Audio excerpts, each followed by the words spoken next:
This conference is being recorded.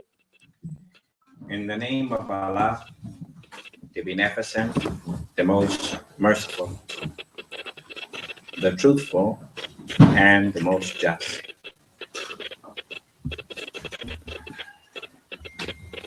May Allah's Assalamu alaikum. We are going to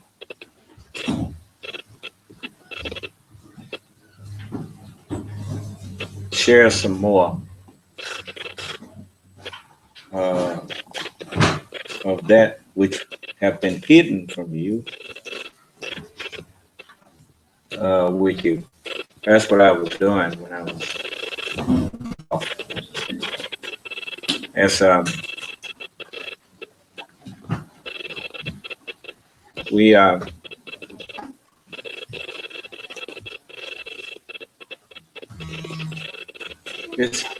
but I want you to remember now, when I tell you we're gonna do something, that we need to do something, you need to take that to heart. It's important. You see, I want you to be around a long time, and if you pay attention and everything we do, if we do in unity, it gives us greater strength to do it. You see? Do you understand? So let's build our nation. You know, we're going to be sharing things with you. That's prophecies of us that we didn't even know was talking about us. So, as I was sharing with you earlier,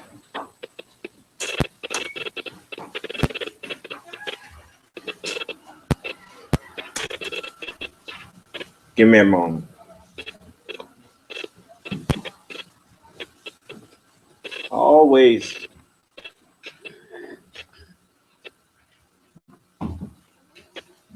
I always want people to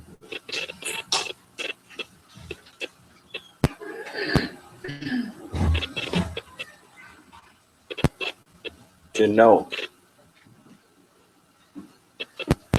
that when I say a thing, that it is something that I didn't just make it up. It's written. And that way when they get mad, they think it's me they're mad at. But Allah told me, He said, well, if the world hates you, you know it hated me first. The world hated the written word before they hated the one that became that word. See, the problem with most people, they think that their thoughts are hidden in this. Nobody's thoughts are hidden. It's just that when everybody's blind, they can't see what's right in front of them. That's the problem. You can't hide the very nature of these bodies is to manifest the thoughts that we have. And so, you know, that's just done. That's what the human body was made for. To manifest the truth that's in it.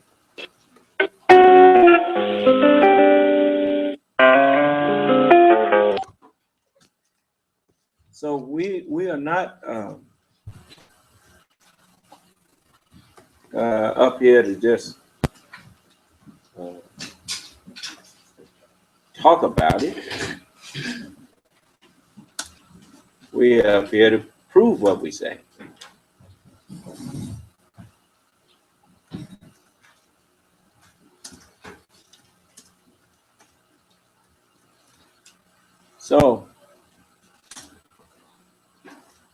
So when you,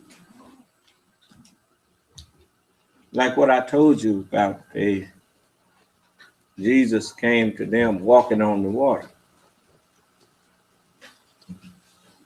You know, how many times you done seen somebody get so upset that they claim somebody made them lose their religion?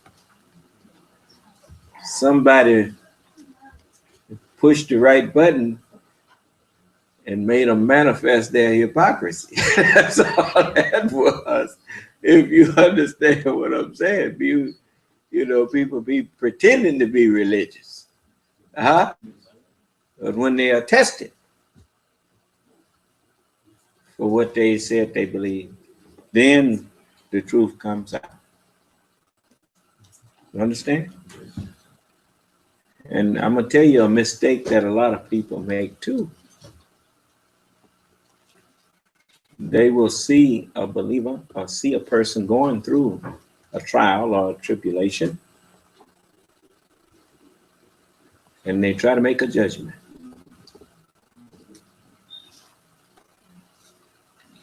When your time comes, remember your judgment here. That's the way you do that. We all go through stuff. And if you see one going through something, rest assured, you in line. Huh? Yes. You know, it's easy to make judgments about what somebody else should do when their trial comes. Let's see how you do when yours comes. Yeah. So just know this, that nothing happens to us. The minute you accepted Islam, your life became Allah's business. Nothing happens in your life without his permission from that point on.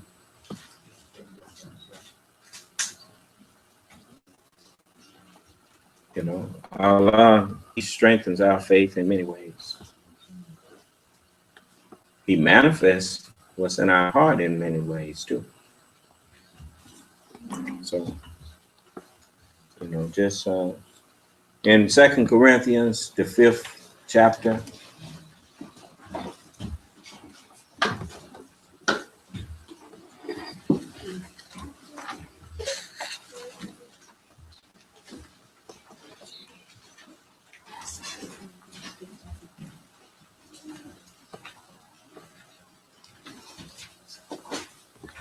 many, as I told you, that term we,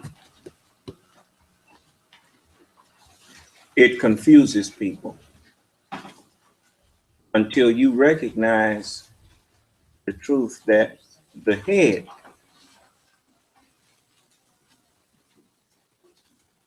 when you and I are sitting around in here verbally, or just all of us sitting in here talking with each other,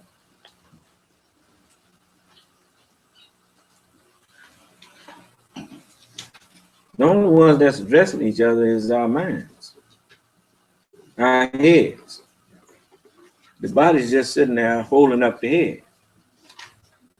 Is that right? But the body ain't got nothing to do with that conversation. The head of every man is Christ. We judge spiritual things, we compare them to spiritual things. Heads compare their understanding to heads. Why you think Allah told me when I say to the wicked, he shall die in his iniquity? He said, if you don't give him warning.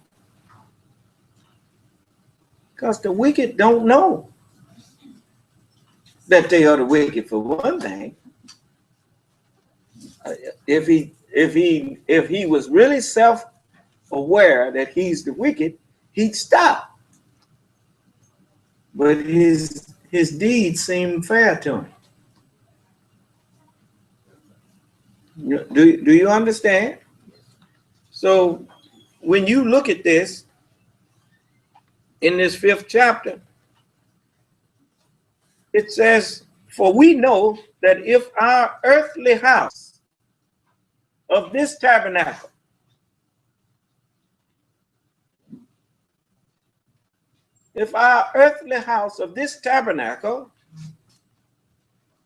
were dissolved, we have a building of God, and house not made with hands, eternal in the heavens." These people thought that was talking about getting a new body after you physically dead. What does the term dissolve mean?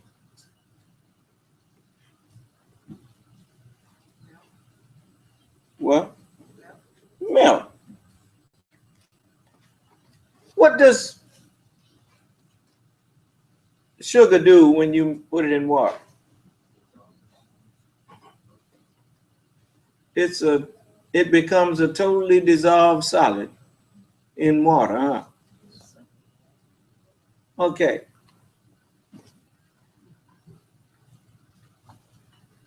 Why does it say, "For we know that earthly house of this tabernacle"?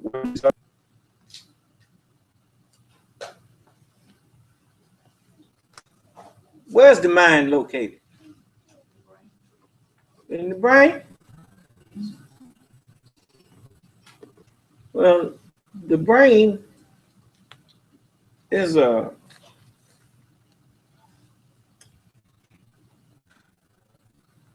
physically small thing, but a very large tabernacle for the word. Is that right? Well, didn't the book prophesy that death shall be swallowed up in what? Death shall be dissolved. So if this earthly mind or a house, where every house is built by some man, minds are built up in you. Is that right? Yes. So if this earthly house of this tabernacle were dissolved, we have a building of God. Yeah. Except the Lord build a house, they labor in vain that build it. Huh?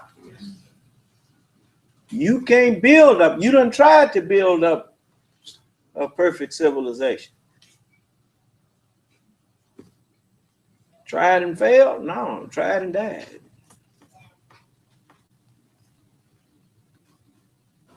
They started off with the most noblest of intentions. And now their offspring is corrupting those noble intentions and just sweeping it all aside and falling right back into abjectivity. Surely thou art of the abject ones. There is nothing earthly that don't rise and fall.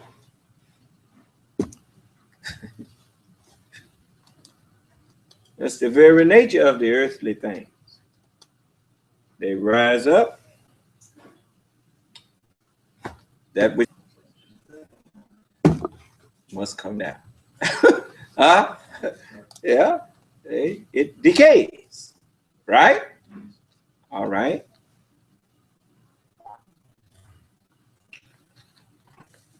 Then it says, for in this, it says, and a house not made with hands. Letting you know it ain't talking about the kind of house you talking about. Huh? Says eternal in the heavens. The only thing that's eternal in the earth is the truth. Everything else come and go. Heaven and earth pass away. But my word, the truth remains. Huh? That's what the book says. And it says, for in this we groan, earnestly desiring to be clothed upon. That's the very nature of the brain, is to seek, to be clothed in light, in knowledge. We groan earnestly, desiring to be clothed upon with our house which is from heaven. And no man hath ascended up to heaven. Ain't no mind able to ascend up to heaven, but that mind which came down. Many have tried. And that's how you got all this confusion out here and false religions. So it says,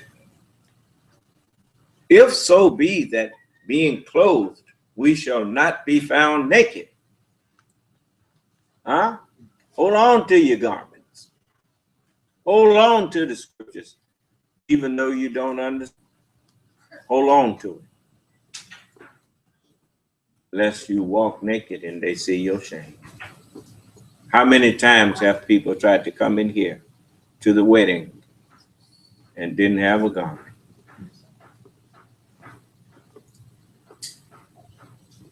And how in the world you gonna sit down and discuss the scriptures with me and you didn't bring your scripture?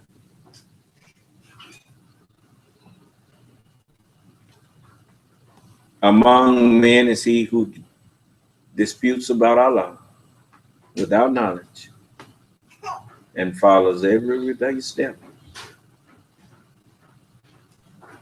You know.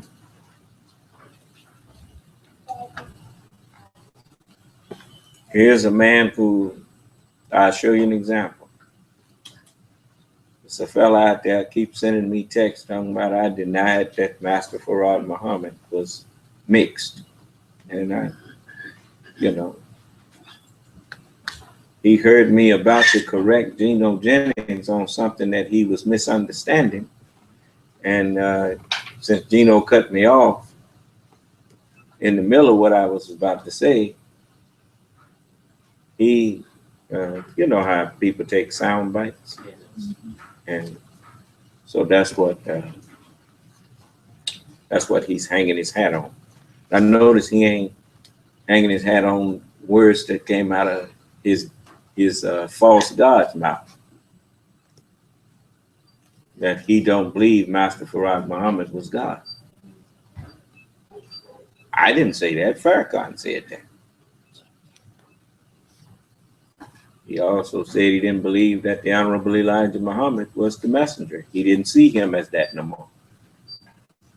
I played that for him. Huh?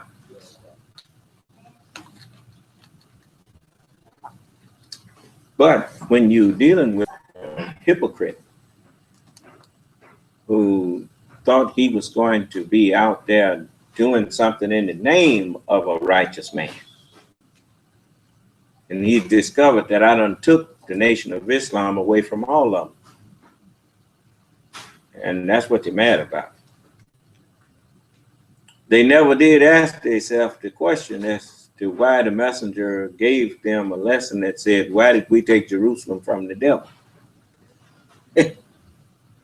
Said one of our righteous brothers who was a prophet by the name of Jesus was buried there. And they used his name to shield their dirty religion. That's why we took him. Now ask me why I took the Nation of Islam away from all of these people who claim they carrying on the messenger's teachings. You notice, don't none of them come in here and call themselves uh, arguing with me. The best you get is a fool like Smallwood who come in here and try to overtalk me. You see, and so when they can't do that, they can't hold a civilized conversation with you. That would be back and forth. See, a conversation is when a person says something that you disagree with. If you disagree, then you uh, uh, tell them concisely and in a timely manner why you disagree, and then you wait on them to answer to show you where you may be in error at. But the problem with them people is the only thing they do when they quiet is waiting on you to get through. They ain't listening to you.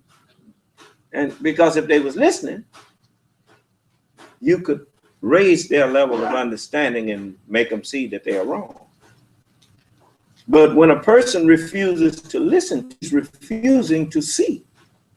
Do you understand? And there ain't nothing so blind as the person that won't see. I don't know how long. You have trees out there. You ever seen a tree when it got a strong wind came and you looked at it and it fell over? You saw a tree laying down and fell over? Yes. That tree was standing up dead all the time. Just because something is perpendicular to the earth does not mean that it has life in it. And if you had studied the tree, you would have discovered that it had stopped putting leaves and had stopped putting. It looked like it's in the wintertime all year round. Yes. And that's how you know it's dead.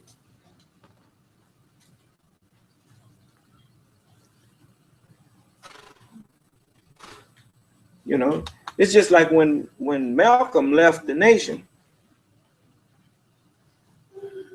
and people saw him leave, he had left a long time ago. He just hadn't left physically. But his mind, once he stopped believing in his teaching, once he lost his faith, the loss of faith is death. Once you don't trust God, it's simple to please him without faith. Do you not know that? The scripture teaches you that. You see, that's why you notice I don't teach you in such way as have somebody come between me and you. I teach you in such a way there ain't nothing between me and you, but the word. And as long as you don't put nothing between, nothing come your way that you ain't gonna make it through. Because you worship Allah and nothing and nobody else. And that's that. You see. And so when we read these things, it's just like where it says, if so be that being clothed, we shall not be found naked. One, you have to remember what's said in Revelation.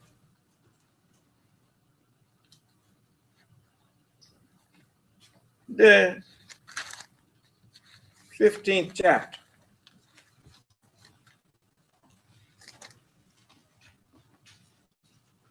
And the 16th chapter, and the 15th verse.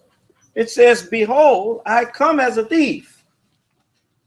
What is that? At a time when you weren't looking. At a time you were not expecting. In a way that you wasn't expecting. I come as a thief. Now, thieves, isn't thievery robbery? What kind of robber just come up there and you can recognize him? He puts up over his face, don't it? He hides himself, huh? I come as a thief. Hidden manna in here that you can't find. But the word came to you as a thief. Huh? And it says, I come as a thief. Blessed is he that watcheth.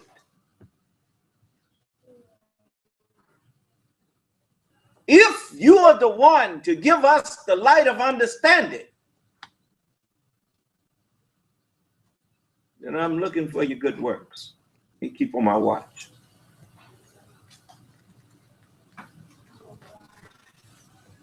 Because if you doing the good works, I can't claim it's because you have a bad mind. You got to have a good mind to do the good works. Huh? You got to, you can't do what you ain't thinking. I didn't say works that we call good. I'm talking about works that this good book said would be done. Are you taking of Jesus's teachings and showing it unto me? Are you doing that? Are you speaking of yourself, or are you speaking whatsoever you heard here? Yeah. Show me where the world hates you, mister.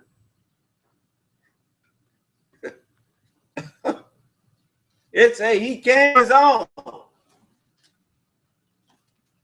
I see you got thousands of people with you. How long you had them people?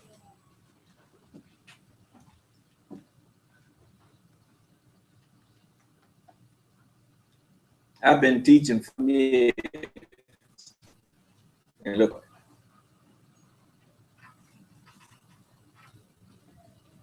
and some of y'all, if you ain't careful, is on the fence and disbelieving yourself. That's sad. But it's written.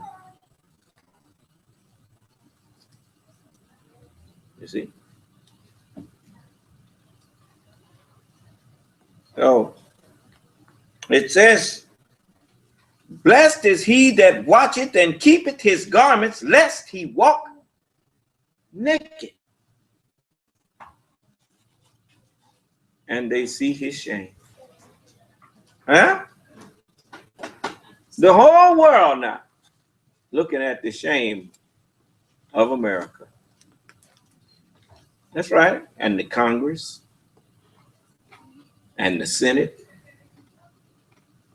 and the black people and the white people who pretend that they are religious people and that they believe in justice. And now it's all coming apart. Everybody see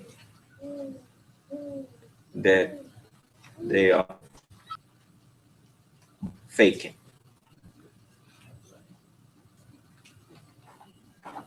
That's right. So, pay attention in class. And I will show you that I unwrap them garments and put them on you. And each one of you will have a white robe covering your shame. And, you know, the greatest worry that any of you should have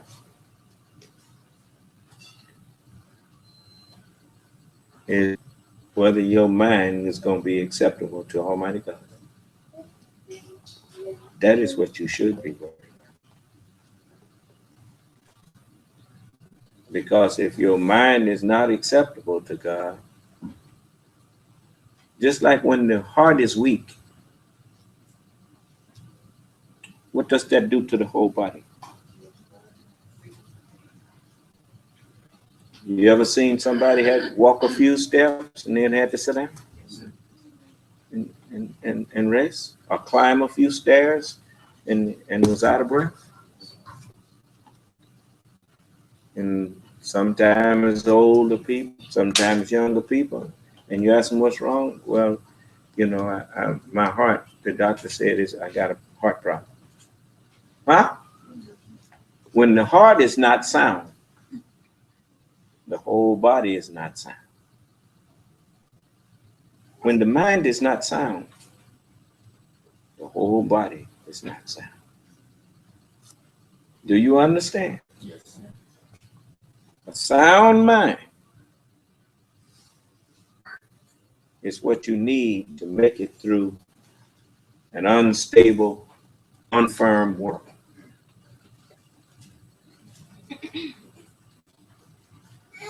You need a ship that can float. You don't need dam that ain't watertight. If yours ain't watertight, this world's salty water gonna find its way into you and sink your ship. Do you hear what I said? Yes, sir. All right. You listen or not. But don't say I didn't try to tell you. I don't know when you stopped listening, if you ever started listening. But I can know this: you should have been listening. Were not my messages recited to you? That's what Allah said. Didn't what? That's all I do. 5 and 6 hours on Sunday. 3 and 4 and 5 hours during the week. That's all I do is recite Allah's messages to you and teach you the understanding of them. So he says, were not my messages recited to you?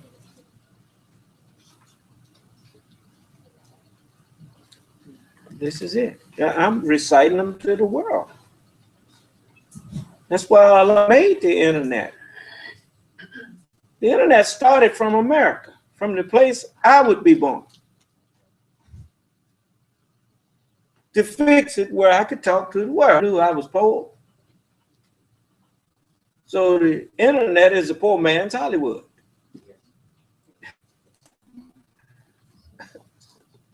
Right? I mean, what if it wasn't no internet and the television was the only thing? Then only you could talk to people, rich people. But now you can go on the internet and find the truth if you want to. All you have to do is punch up "Son of Man." It'll get you to me.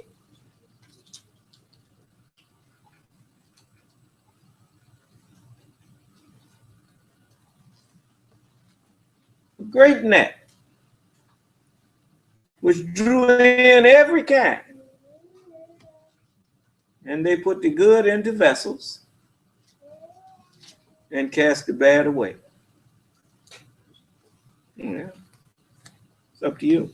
Now it says, for we that are in this tabernacle do groan, being burdened, not for that we would be unclothed, clothed upon. Meaning what? It's like a planet without an atmosphere. Burdened, barren. But desiring to be clothed upon with his atmosphere. Yeah. Let's face it. There are clothings. Before you can put on a beautiful tuxedo or a beautiful gown, you put on some other kind of clothing. They're called underclothing. Lesser clothing, yet needful. Huh? You know, and that underclothing is what is necessary to help keep the overclothing, the outer clothing, from being unnecessarily soiled. Huh? Yeah. So the natural is the underclothing. The spiritual is the outer garment. Do you understand? Because when you get through with all of your preaching, let me see how you live. Let me see the practical application of that. Huh? If you didn't need both, Allah wouldn't have made both. Huh? What you gonna do with all these natural resources around here? Just look at them? Or are you gonna master that too? Well, you're not a true master if you haven't mastered everything. So it says that mortality might be swallowed up of life. That's what I just said, wasn't it? All right then. Then it says, now he that hath wrought us for the self same thing is God. The first man was made a living soul. The last man was made a life-giving, quickening, able to make you do righteousness instead of just talk about it. And one have to swallow the other. Huh? So this natural man, the natural mind, was told, son of man, take the book and eat it. Yeah. And as I thought I was eating it, it actually was eating up the mind that was in me. Becoming what I was eating. Huh? You got to be careful what you put inside of you. That thing that you put inside of you is going to be transforming you. Who's eating who? Huh? That's a new way of looking at it, huh? So it says, who also hath given unto us the earnest of the Spirit. Yeah. The truth of the word. We set it down fully explained. I didn't see it. I didn't see it. Oh, it's darkness to you. But it's hidden in there. Huh? Where does it say we sent it down fully explained? Chapter 6.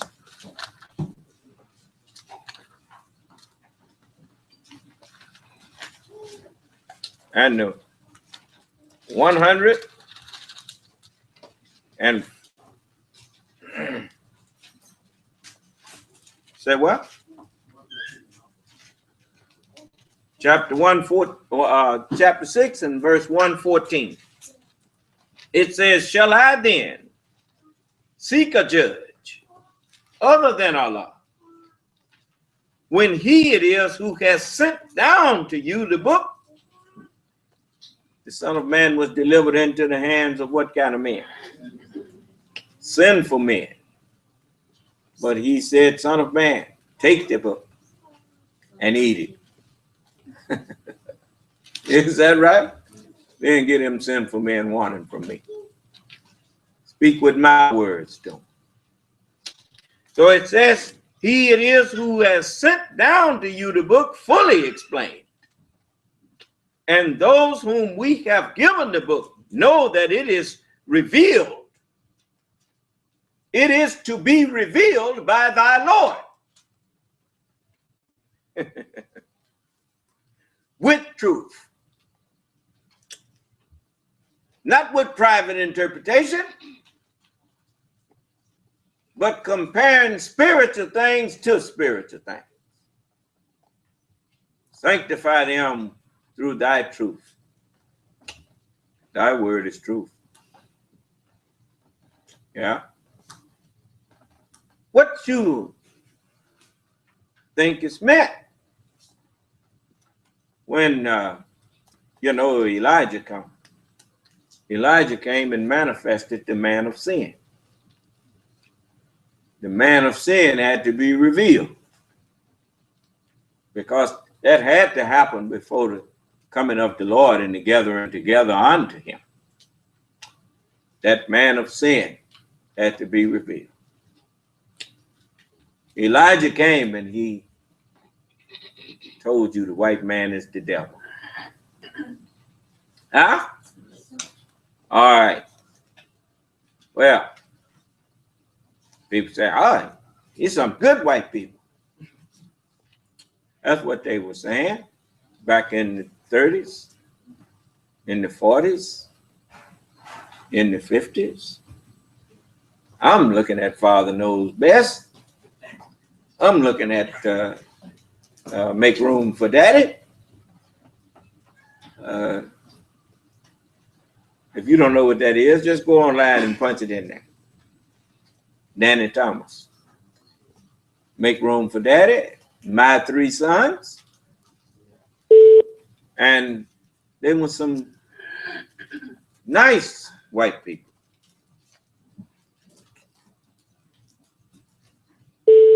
Yeah. But Elijah Muhammad was saying they the devil. How they look to you now? I didn't hear you. How you like me now? that's what they saying, Dad. How you like me now? The woman sitting up there flipping the birds at me. Lying on you, murdering your sons and letting each other go free. How you like them now?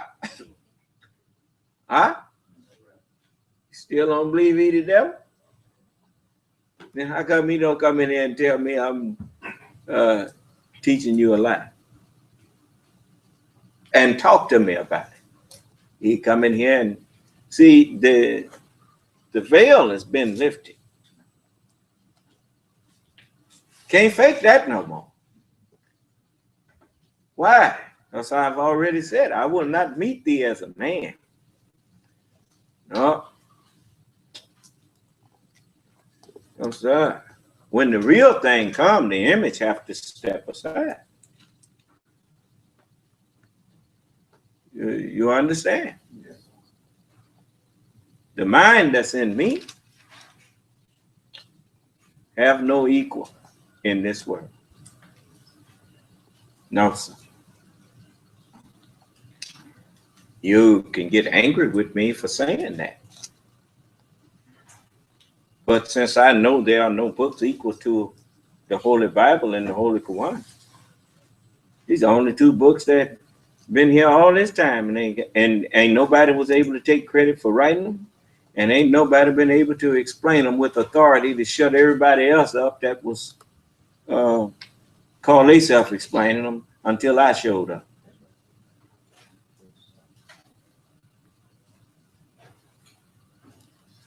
And because you done been around me all of these years and got so familiar, you done start disbelieving, many of you. That ain't my fault. No big eyes and little U's in Islam. And I'm the only one that really practiced that with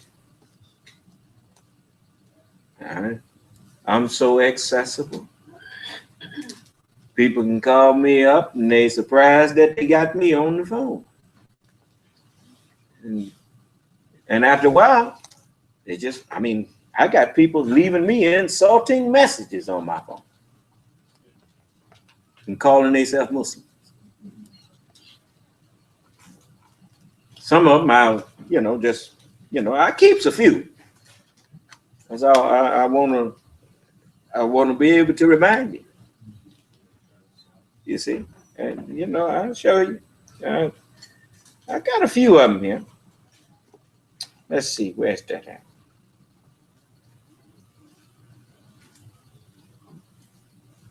I likes to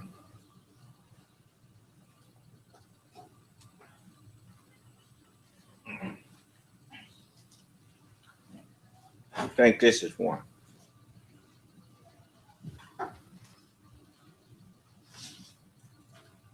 Oops.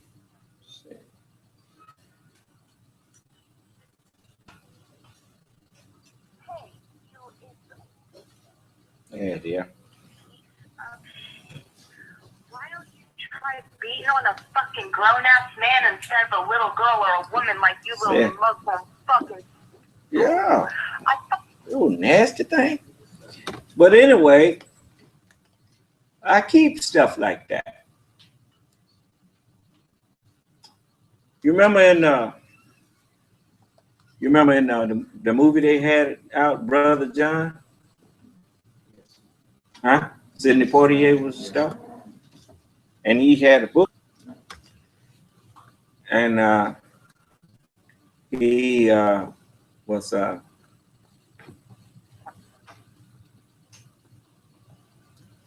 and he had been given the book and told by the one who gave it to him, go out and write all the good that you see. Right? And when the sheriff looked at the book, the pages was empty. And he asked him, what you carrying this empty book for? He said, to keep a record. He said, well, if you trying to keep a record, how come ain't nothing written there? He said, I didn't see no need to write anything. Well, what you keeping it for? So I can remember. What am I keeping this for? You see, when a person has a heart that is almost incapable of hating people,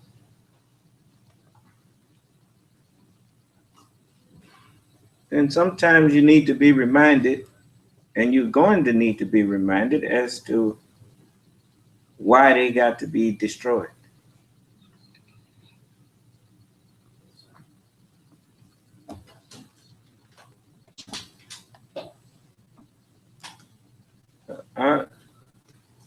It's not in me actually to hate people. I just can't do it. People done did some low down stuff to me, but I just can't,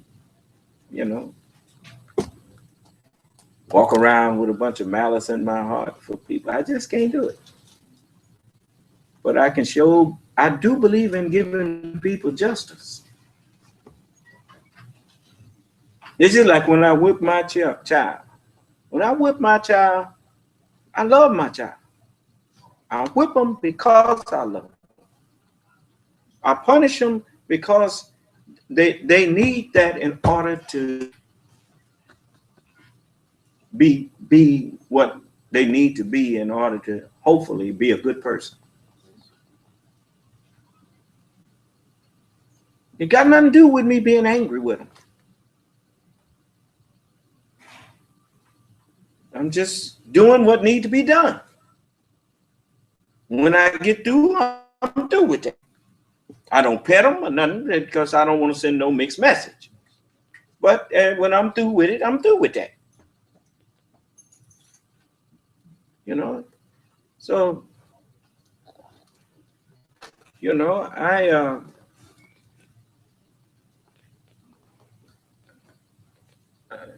Allah has fixed me where I'm not to be deceived by my own nature, not to be misused by the nature that He put in me, which was to care about people.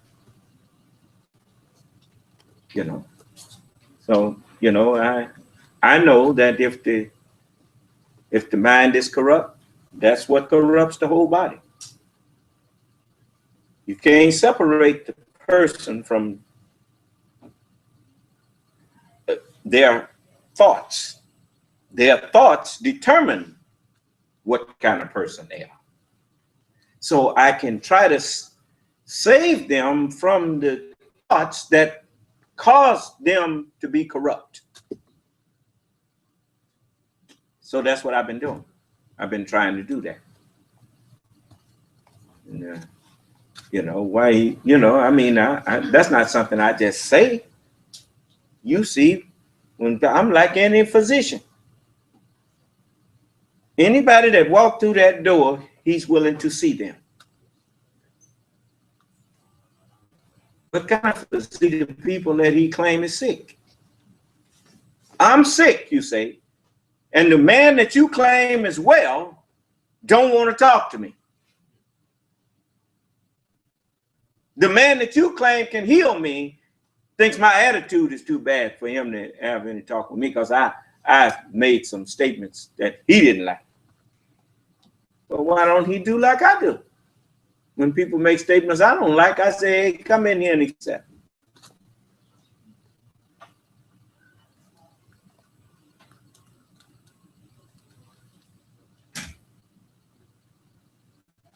What kind of mind you got that makes you think that people that you claim to love, you think they are beneath you? You don't see them as truly a brother or a sister. You only see them as that with your mouth. You don't see them as that in reality and with your deeds and your actions. When the last time any of you came by my house or came any place where I was and somebody asked you, how come you didn't make an appointment?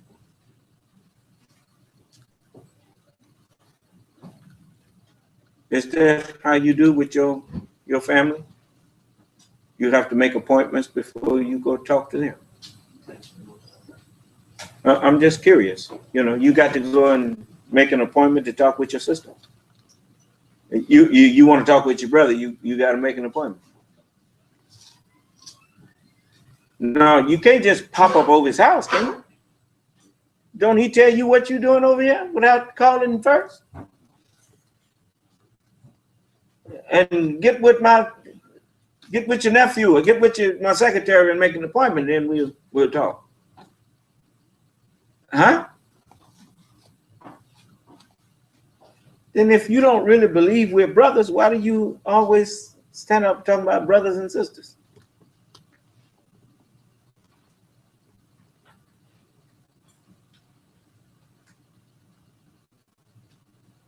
When last time you called, any of you who listening, when the last time you called and needed to speak to me and had to go through somebody that needed to know what your business is and all this kind of stuff?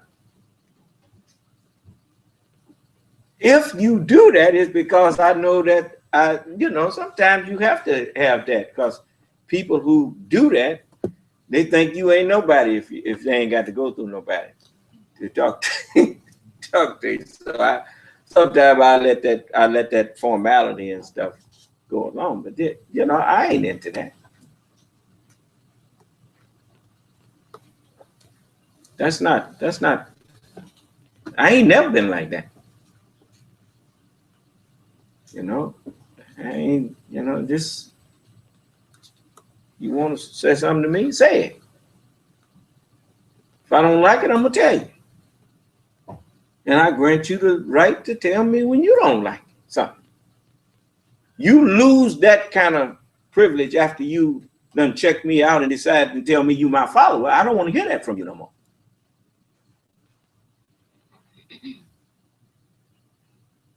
Don't lie to me.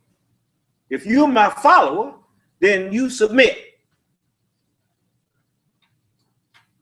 If you're not my follower, say what you feel like you need to say to me, because I'm trying to convert you. How you gonna convert somebody, which means change their mind, if you're not willing to discuss what they got on their mind?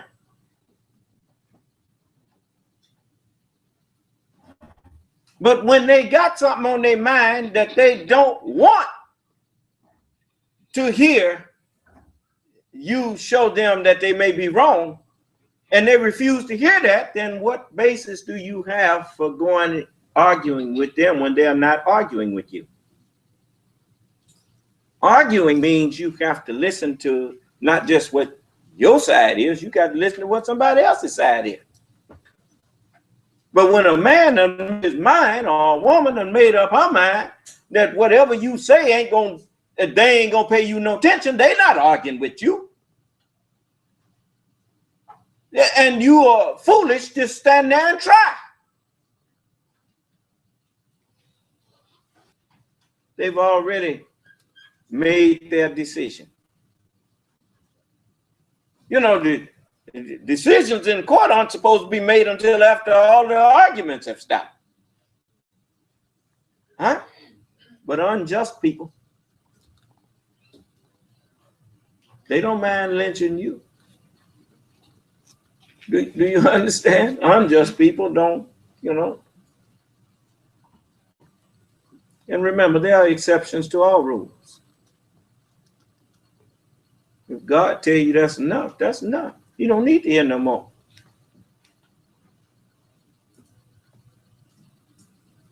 So, you know, you can't win trying to fight God with his word.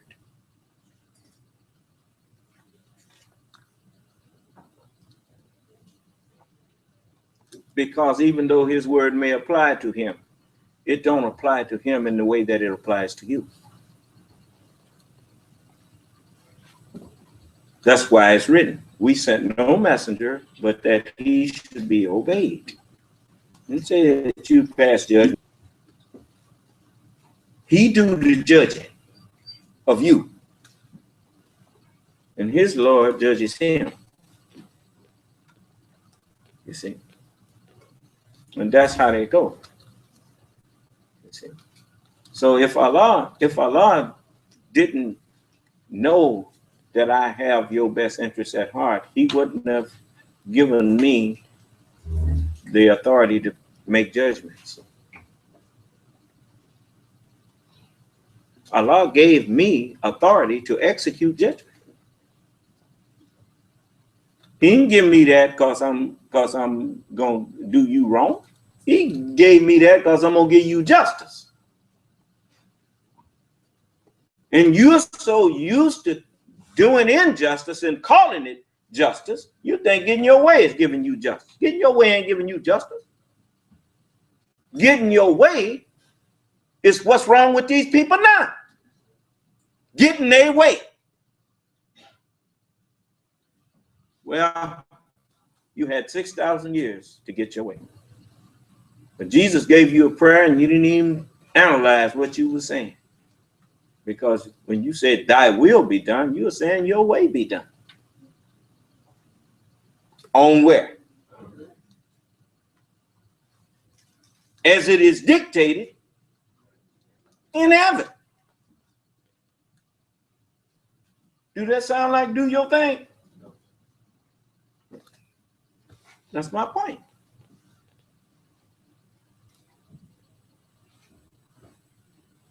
You know, most people be so busy wanting their way that they don't realize what doing it somebody else's way, how much benefit they don't receive. They forget. So it says, Therefore, we are always confident, knowing that whilst we are at home in this vessel, in the body, we are absent from the Lord. Remember, the book said the Lamb says, on my head with many crowns. When the Son of Man shall come into the vessel that was made to glorify that mind, all the holy angels will be with him. They'll be absent from the body, but present with me. So Jesus is absent from the body, that earthly body that he was given. Moses is absent from that earthly body that he was given. All of them were absent from their body. But Allah said, Son of Man, take their words and eat them up, so that they will be present with you. So they're present with me. When the Son of Man shall come in his glory and all the holy angels with him. So it says, for we walk by faith, not by sight. Yeah. They never physically met me. They were just told about me. And they told you what they were told. Yeah, that's right. That's what happened. So, you see how long it took me to get to we walk by faith and not by sight? Not by sight? That's just one sentence. But look how much it had to be led up to it to get it to you. Yes. You know, you look. That's the way everybody does. Remember, even though Christ is a body, you know, it's the head of every man. The messenger, the body of men, that's the head of every man. But I'm their head. And as you walked and lived your life by faith or trusting in their words, they had to trust in mine. do you understand? They walked by faith and not by sight. They didn't understand everything. What did Daniel say? The visions of my head troubled me.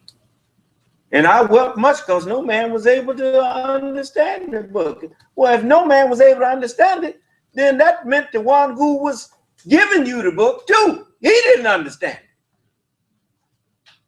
They walked by faith, not by sight. Huh? They say, huh? Yeah. The hidden manner. That's where you get the term the hidden imam. So they don't know what they're talking about, because I'm not hidden no more. I'm right out here in living color, talking with you, walking with you. And being disrespected and respected, being hated and loved, getting all of these things, experiencing everything you experienced, so that I would fulfill that part too in all their affliction. Yeah. So the messengers of God, they was surely my life and my death. That's what they said. It's all for That's what they say.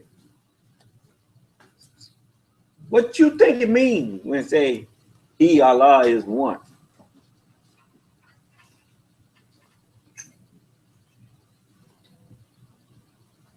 Let's go back to we used to have 12, but now we ain't have a one. That goes into one who? Which one? The best knower. Which one?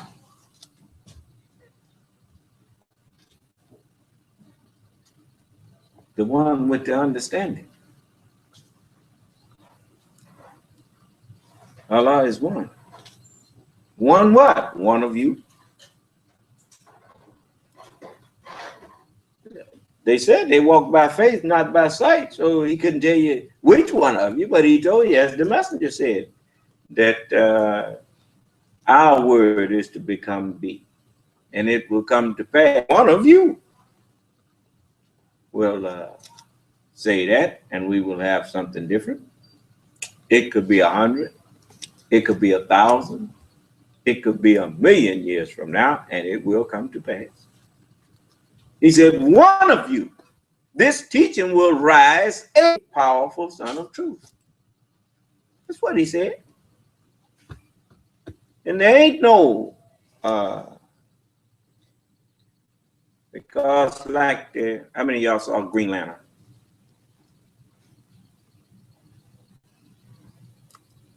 Even the last one who was chosen couldn't choose the next one. The powerful thing that the power itself, the ring itself, had to choose the next one. The truth found its way to me. Yeah. I chose the truth, and the truth chose me. How you know? Do you know the truth? Come get up here and I'll sit out there and question you. You notice, there's a lot of them sitting in the audience right now. I could ask them that. I'm asking anybody. You know the truth, then you just unmute your phone and let me question you. Certainly, if you know the truth better than me, whatever question I ask you, you will be able to answer. You will know what I know, and you will know also what I don't know. You see? And I see you ain't unmuting your phone. So that should shut your mouth after you get off the phone. If you're any kind of man. You know. And you say, you're not going to help me. Well, I'm not going to help you if you won't help me. Because I was only trying to get you to help me to help you. So you think I should be your slave and just like the white man did. He worked us and we reaped all his fields. We planted his fields. We reaped them. And all he did was sit there and watch. And then he told us to bring it into his barn and go in there and fix in my kitchen and bring me something to eat. And you can have the leftovers, boy. And so now you think you're going to do me like that? That I'm here to help put you on top, but you don't need to help me. I couldn't even get 100 of you to give me a chance to share that I have to help you with. Okay. Right on. Yeah. And let's see here. You know, I likes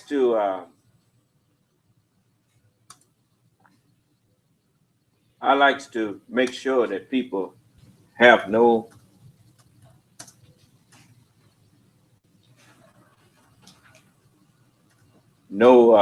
cry against me. Now, this is the 47th chapter of the Holy Quran.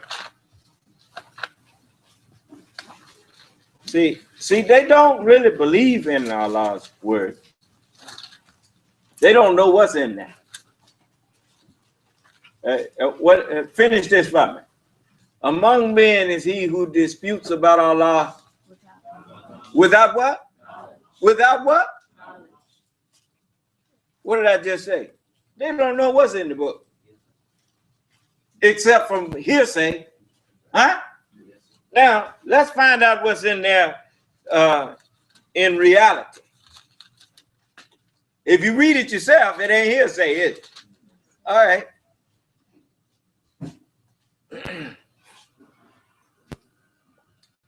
So we're going to go to the,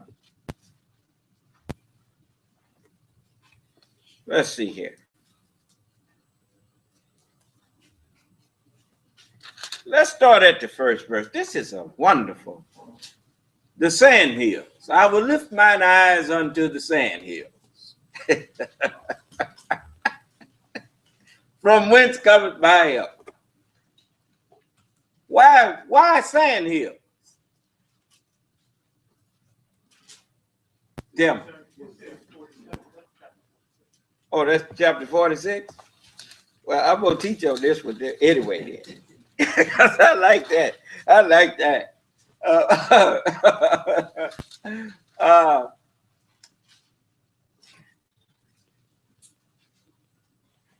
Didn't Allah say he was going to keep his,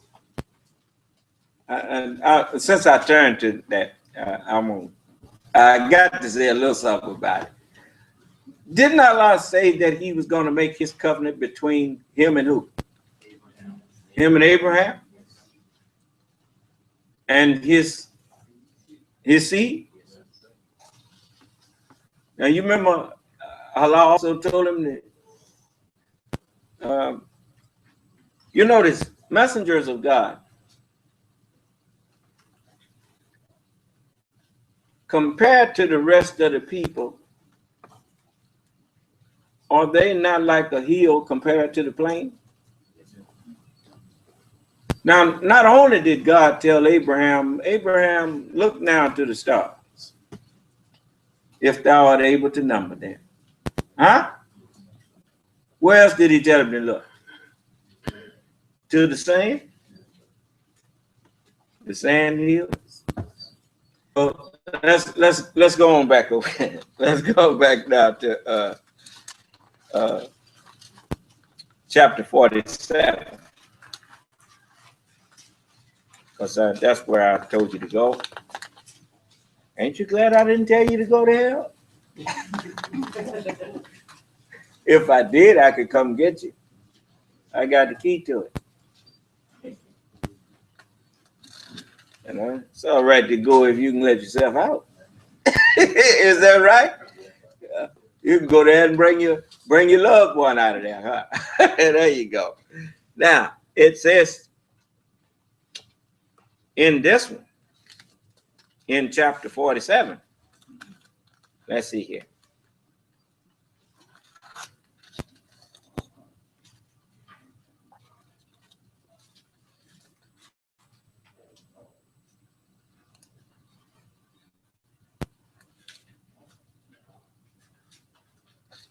This is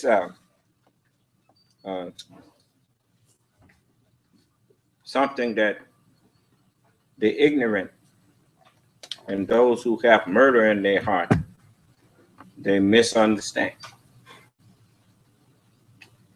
It says, in the name of Allah, the beneficent, the merciful, those who disbelieve and turn men from Allah's way. What is Allah's way? What did Jesus say? So every messenger of God was Allah's way, wasn't it? Yes. Okay. Those who disbelieve and turn from Allah's way. Huh? You hear people that, you notice, you got people that listen to me all of the time. And the only thing they do is try to talk to other people who listening to try to turn them away from listening to me. Did you hear what he said about so and so? Is that how they come to you? I was listening. And did you hear this? And did you hear that? Right? Yeah. They're not doing that with these preachers and stuff. They're not going into them preachers. You know, I'm the only one go in preachers and stuff and show you what they saying and tell you that it ain't right and they need to come in and come in here and see if you can get him in here. Is that right? When you tell that person to come in here and say to me what they saying to you, they lie and say he won't let you talk.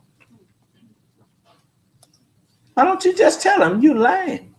What you think? I ain't been in there to hear. The only thing he won't let you do is come in there and take over his meeting.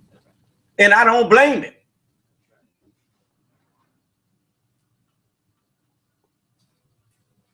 And furthermore, get out my face.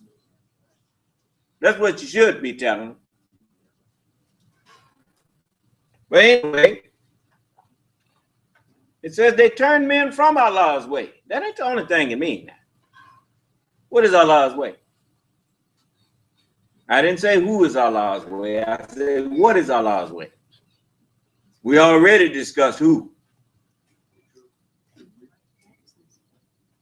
Yes, the truth. And what else? What? His will? Yeah. Righteousness? Yeah. But what is that?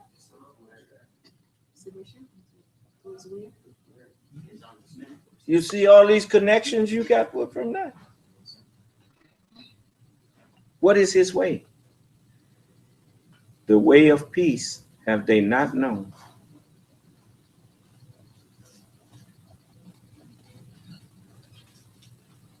Oh yeah, that's one up. What is that? The way of peace they have not known. You ain't never known the way of peace. You haven't. And you still practicing other than the way of peace. You must put the old one against the young one. And the young one against the old. And the light skinned one against the dark skin. And the dark skinned one against the light skin. And the female against the male. And the male against the female. What way is that? It sure ain't the way of peace, is it? The way of peace they have not known. Now, what is the way of peace? As you would that men do to you, do ye also unto them. Huh? I even told you why we told you that. It's because I was trying to show you that you cannot depend on your peace to come from someone outside of yourself. Your peace will come about by you practicing doing to others as you would like them to do unto you instead of doing to them like they do you.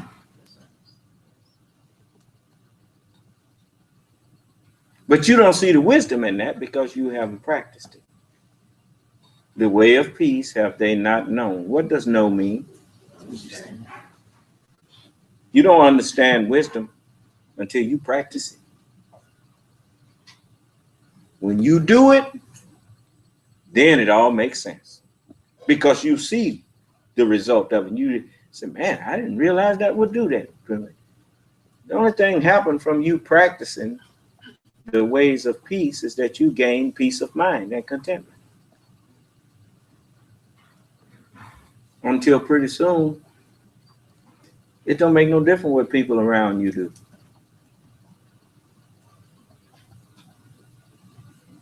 Because you've become a man and a woman in the midst of children. And when you can keep your peace, when all around you is losing theirs and blaming it on you, blaming it on somebody else.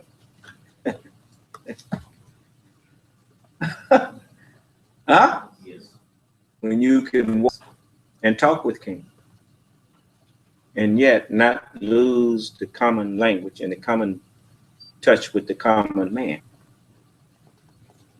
You know, most people, they can't stand to hang around big shots without losing themselves.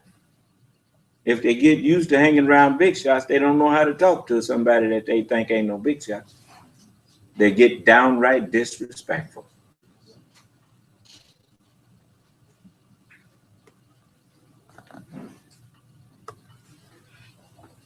So, and those who believe and do good, well, they wouldn't try to turn you away from Allah's way if they believed that he was God's way. They disbelieve. That's why it says, those who disbelieve and turn men from Allah's way. You see? So it says, and those who believe and do good, that's just another way of saying those who believe and obey. Because since none is good but the Father, then you can't claim to be doing good unless you obeying God.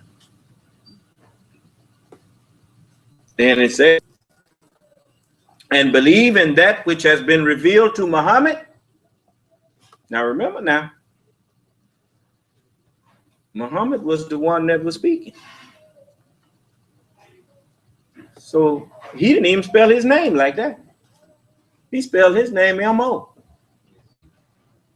H-A-M-M-E-D. That's how they spell his name.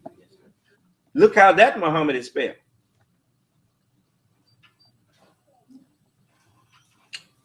And believe and believe in that which has been revealed to Muhammad. He revealed to his servant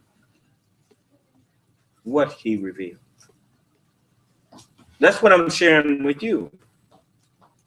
Allah has revealed to me the understanding of what he revealed to those messengers that he shared with them.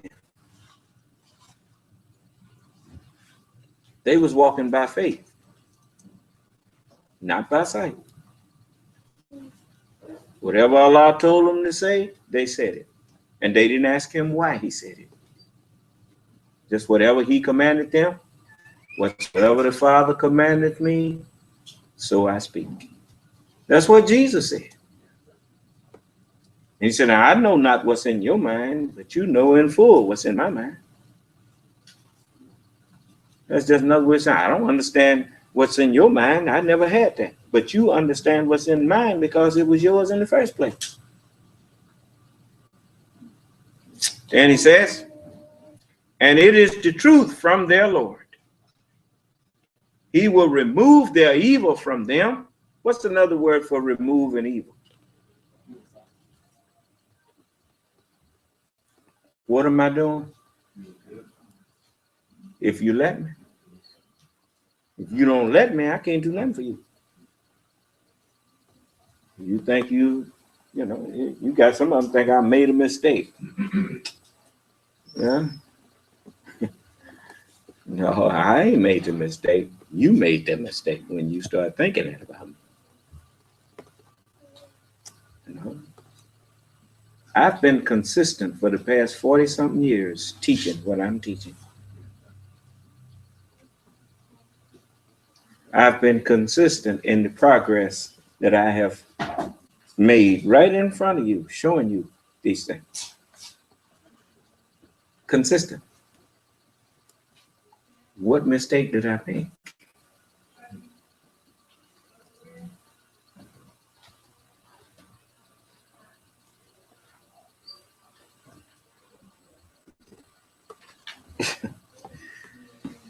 And it says, and it is the truth from their Lord. He's telling you what it is that Allah reveals.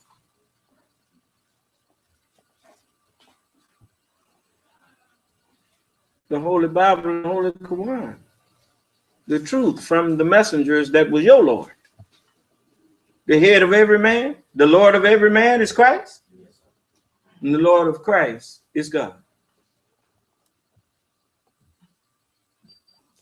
And it says, he will remove their evil from them and improve their condition.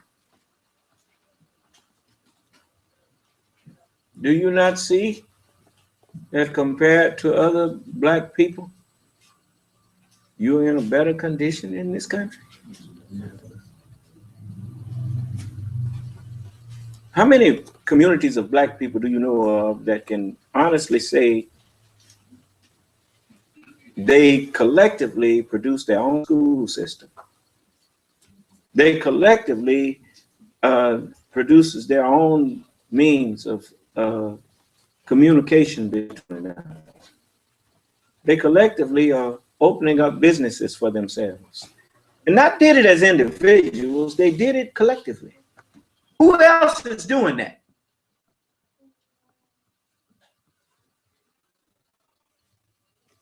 And the one who's leading you is right out there in front, working with you.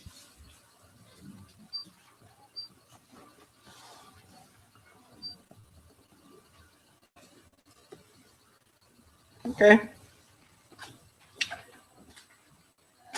So I think your condition has been improved. That is because those who disbelieve follow falsehood. And those who believe follow the truth from their Lord, not from their own mind.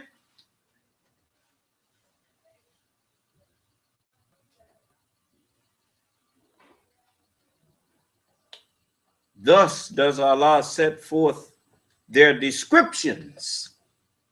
For who? Allah is describing everybody so that everybody can look in the water there and see what they look like. You know, you've been over a pool of water. It'll show you what you look like. Won't it? So you looking in the book, you see what you look like. All right. And it says, so when you meet in battle, those who disbelieve, it's a war of words, a battle between falsehood and truth. When you meet in battle, those who disbelieve, smite the necks. What connects your head to your body? Huh? Well, what connects leaders to their followers? What connects leaders to their followers?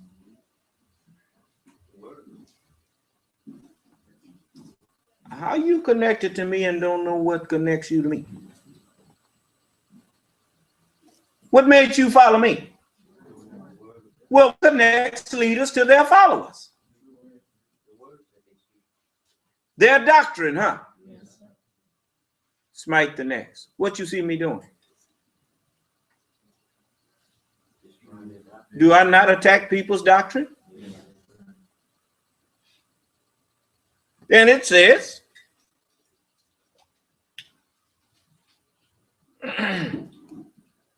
so when you meet in battle those who disbelieve, smite the necks. Then when you have overcome them, make them prisoners. The record of the righteous is in the prison, isn't it? What will make you know what the prisoner is? Well, then when you come in here, I keep you locked up here in these scriptures here. I keep your mind right there in the scripture, making you prisoners.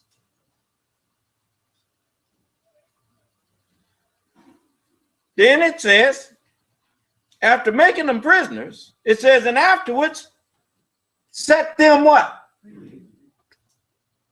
If you continue in my prison here, then you will be my disciples indeed, and you shall know the truth, and the truth shall make you what? Free. Set them free. As a what? As a favor or for ransom. I will not let you go until you do what? Pay the ransom, huh? Okay. Well, the ransom to set you free from falsehood, I pays it with the truth. Then I set you free. And it says, till the war laid down its burden. What war? The war between truth and falsehood. You see, wickedness is burdensome. Righteousness, the only burden that righteousness is light. My yoke is easy, and my burden is light. And when the war lays down its burden, that means when there is no more disagreement. When the truth has overcome the falsehood. Yes. Says when and till the war lay down its burdens, that shall be so. And if Allah please, he would certainly exact retribution from them, but that he may try some of you by means of others. That also means in the physical sense, when you take people prisoners, it didn't say kill them. It says after you take them prisoners, then set them free as a favor or as a ransom in exchange for some of your prisoners that they have. What them people doing in according to the news in ISIS is they just murdering their prisoners. That's not Islam. You are only to fight people when they're fighting you as they fight you. But if you get them prisoners, then they're no longer fighting you. When you meet the man on the field of battle, then you doing your killing. But what about when you capture him or you get his surrender? Then you go murder the man. If Allah let you capture them, did you ever think that maybe he wanted to see whether or not you would treat him as a captive like you would want to be treated if you were captive?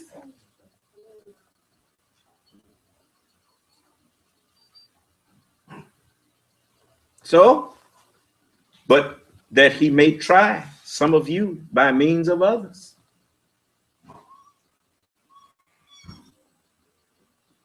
And those who are slain in the way of Allah, he will never allow their deeds to perish. He will guide them and improve their condition. What is the way of Allah? When you are slain in the way of Allah, you're slain in the way of peace, not in the way of the devil. Once you accept Islam, then when you was out there in that world, you was practicing evil. When you accepted the truth, you died to that world. You were slain in the way of Allah. And it says, he will never allow their deeds to perish. What that mean? Once you accept righteousness, then you have entered into the doing of deeds that shall never end, shall never be brought to an end, shall never grow old and fade away. The doing of righteousness shall always be new and renewed. Nothing will ever replace it. And then it says, he will guide them and improve their condition. Do that sound like you're talking about some physically dead people? All right, then. So we're guiding you now. when he, the Spirit of truth, is come, he will guide you into all truth. So die not unless you are Muslim. Paul said he died daily. And he says, and he not only change their condition, he said he will change their condition, improve their condition, and make them enter the garden which he has made known to them. Yes. You notice, one of the main reasons that you call the Holy Scripture a garden, why do you suppose you can refer to it as a garden in a metaphorical term? You ever looked at a garden?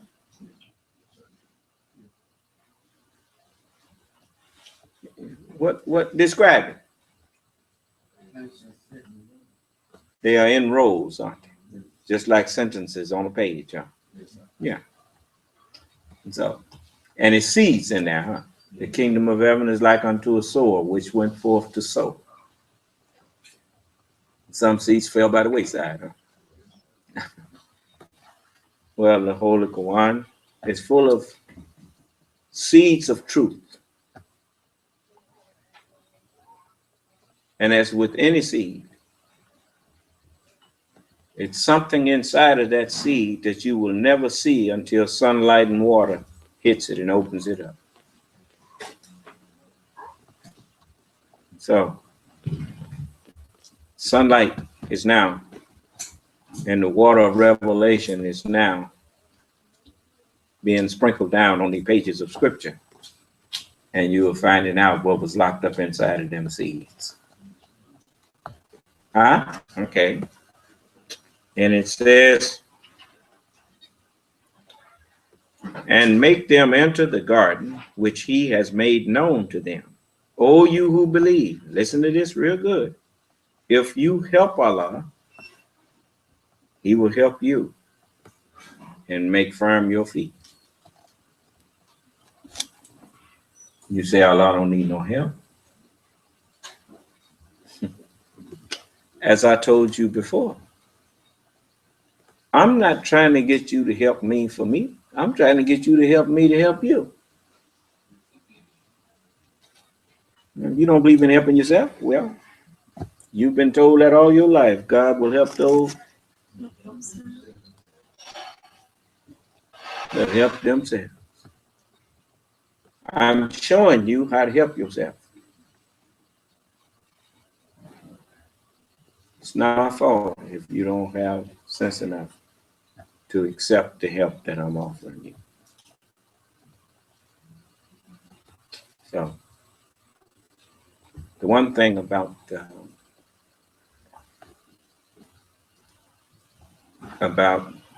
losing your faith, it's like losing your life.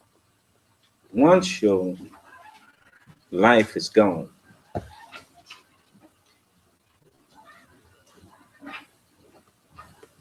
your body at first don't look like it. But after a little while, the body starts to stink. Likewise, there's no such thing as an unrighteous Muslim. I'm here to help you to do better.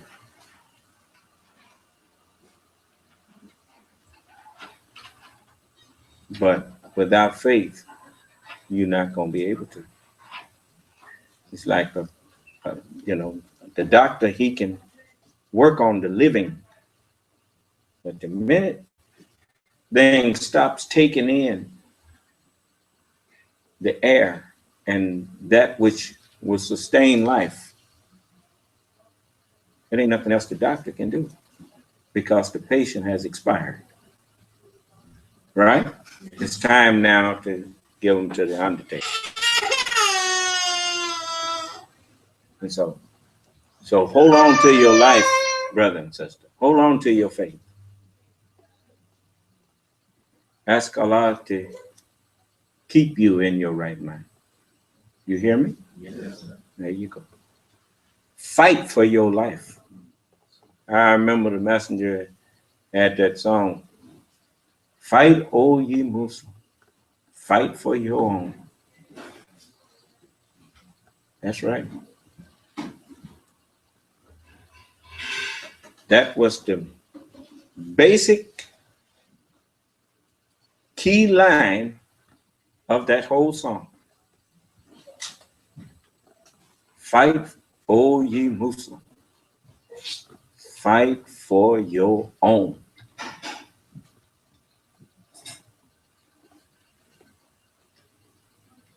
And know this, if you fight for your life, if you fight for to be yourself, Islam is your own. You are the seed of Abraham. Claim your right. You suffered the 400 years. Why not claim the reward?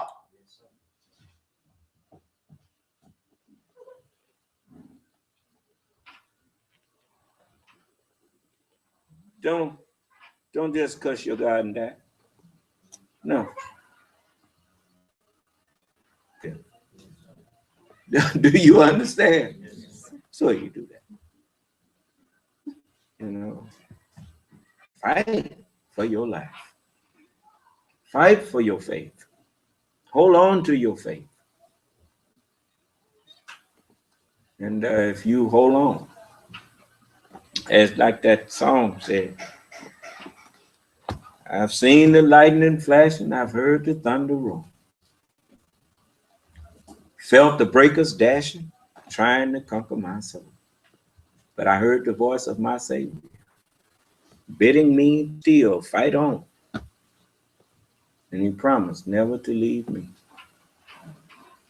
Never to leave me alone. It ain't nobody sitting in here that I ain't at some point in time told that you will always have me. If everybody else desert you, I won't. Long as you don't turn on me.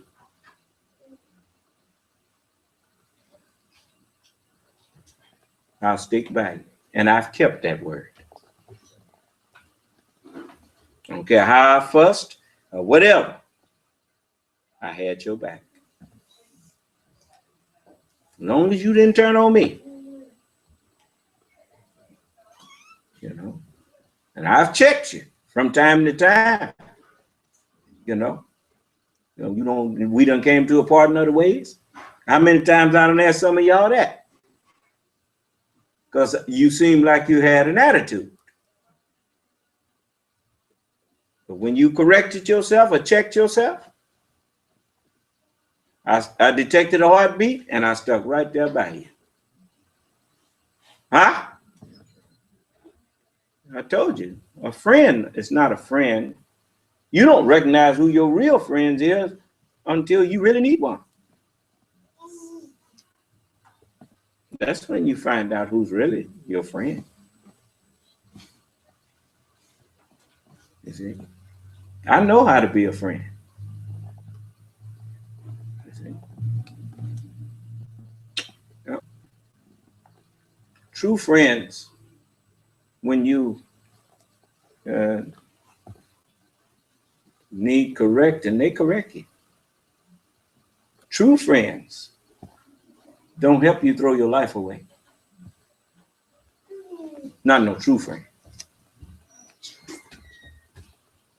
True friends comfort you when you need comfort, and true friends get on you when you need somebody to get on you. That's true friends.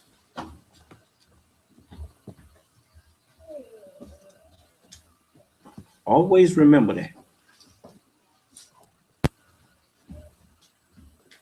Why you think I show you an example of what people will do, and I show you what to do about it when they do it. Coming in here puking up on me. I don't want to hear all that. I ain't here for that. Give all praise to Allah, and let's me and you work on ourselves and get ourselves together. giving each other awards for being sick.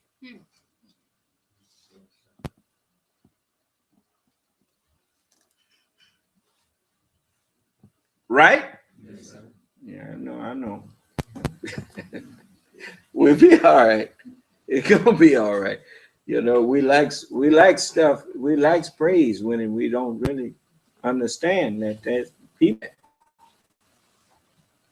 And most people that be praising you, they don't mean that stuff. Generally, they do it when they're trying to get something out of you. Huh? So just tell them, look, if I want to give you something, I'm gonna give it to you. You ain't got to lay it on me like that. And you understand? Because I know better. I know myself. I say, so I don't need you to give me all these pats on the back. Now, what is it you want? you understand? Just ask what you want. I didn't mean no harm. I know you don't mean no harm. I know how it is. But you don't have to do me like that. Because if I don't have it, all the praise in the world ain't gonna make me come up with it. If I decide that I don't want it, okay, I'll let you praise me. I'm not gonna give it to you. And if I do want to give it to you, even if I get mad at you, if I had made up my mind or said that I was gonna do this, I'll do it depending on what it is. So I want you to see that people don't know what this is talking about. Who is this Allah that needs some help?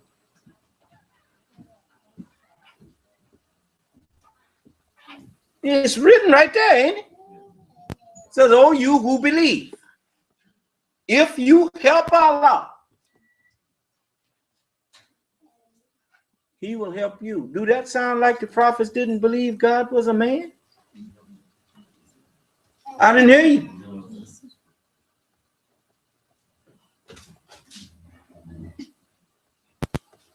The messenger told you that God is a man. So let me let you hear a little bit more, because it don't never hurt especially when you got people in the room that have not heard. So I want you to hear.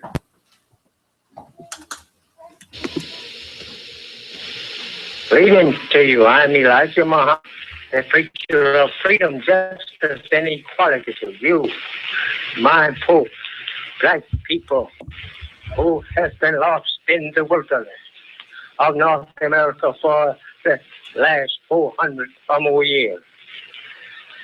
You, my dear beloved brothers and sisters that is listening to my voice on this album, I would that you pay good attention to it. Our subject is the judgment. Judgment has been taught, and we have been warned that it is a day coming that we all will be judged. And whosoever Allah has mercy upon, that person has a great reward bestowed upon him. Because we live in a world guided by the open enemy, the devil himself. Therefore, being lost from our own people, wherein there was no one to teach us, no one to help us. All teachers was prevented from teaching us a very pitiful condition. Our fathers, valiant, when captured by our enemies, the open devil in our native land. Through this defeat, here we are today on trial before the God who will judge us all. Who will this God be? Let's Son of Man, both Bible and Holy Quran declares he will be a man, a son from a man, Son of Man. Not a formless spirit that the scientists, scholars of religion have given this name to that judge on that day, the day of judgment in which we now live, will be a man. For only a man can judge rightly between man and man, because their nature is alike.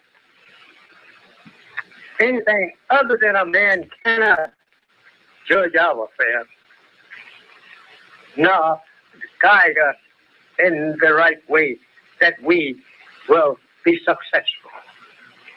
It's got to be a man. That's when is the day of resurrection. This is the day of resurrection. You're living in it. When is the doom coming? When will be it taken place? Don't hurry for that day, because you are living in it now. The days of the judgment of God upon the wicked and the correction and separating the righteous from the wicked, according to many of the scholars on this subject, would be something like near 20 years. That time would be between 1380 and 1400 of the Arab calendar. And of their scientists, which knows more about Scripture than they ever dream of. We now are living near these days, the dreadful days of judgment, the end of the judgment, the end of those years. I think that I need to expound a little bit on what he said about when the judgment would take place, and the correction and separation of the righteous from the wicked would take something like near 20 years, he said. That time between 1380 and 1400 of the Arab calendar. That when is the doom coming? When will be it taken place? Don't hurry for that day, because you're living in it now. The days of the judgment of God upon the wicked and the correction and separating the righteous from the wicked, according to many of the scholars on this subject, would be something like near 20 years. That time would be between 1380 and 1400 of the Arab calendar.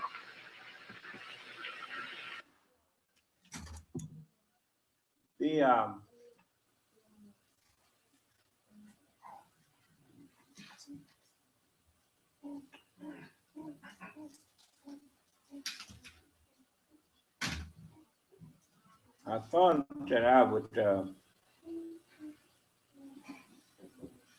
bring a little of this to your attention.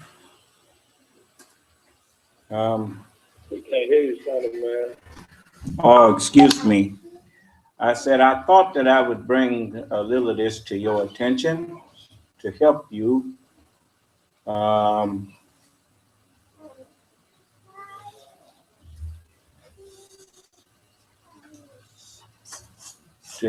to see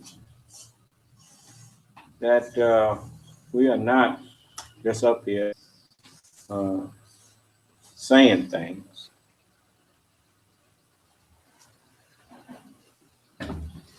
And you can go and check this out yourself.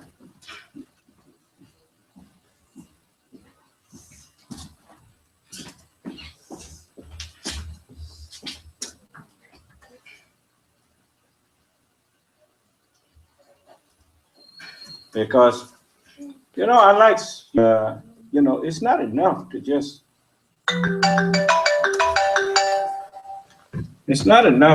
know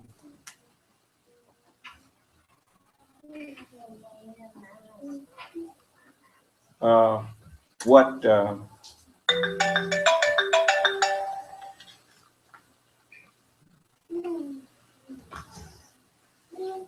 what the truth is. It's always better to be able to show people where you found it at. Where they can go check it out themselves, right?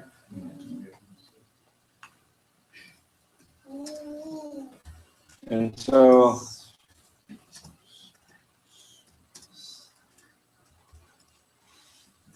I've always,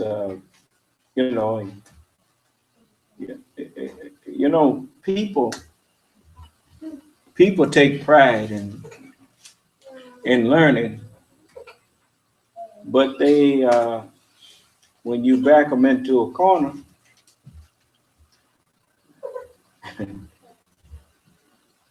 and ask them, well, how do you learn? What is the key of learning?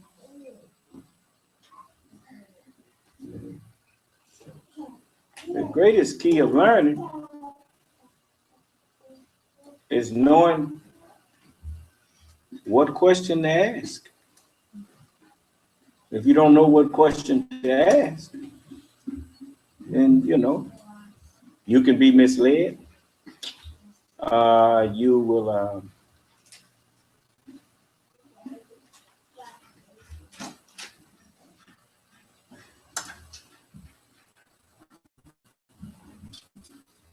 if you don't ask the right question, you never will get the answer. How many of y'all saw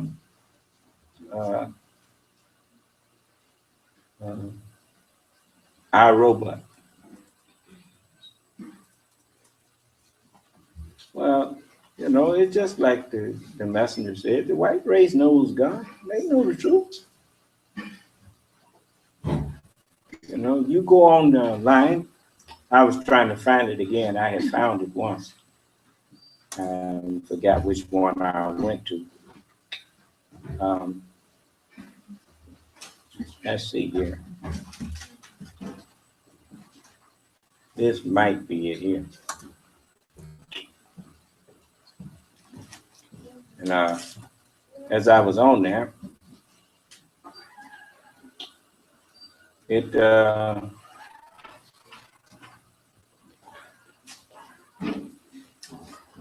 oh, I know what I did. I didn't finish it. Give me a moment.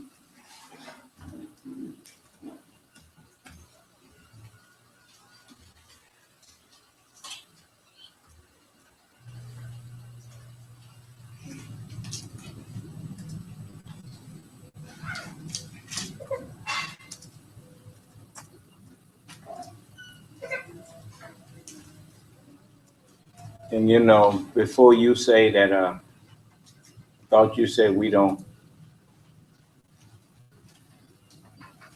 trust everything on the internet. Yes, I said don't trust everything on the internet. I didn't say don't trust nothing on there. See, Allah have made me to understand what I could and could not trust. And so I'm going to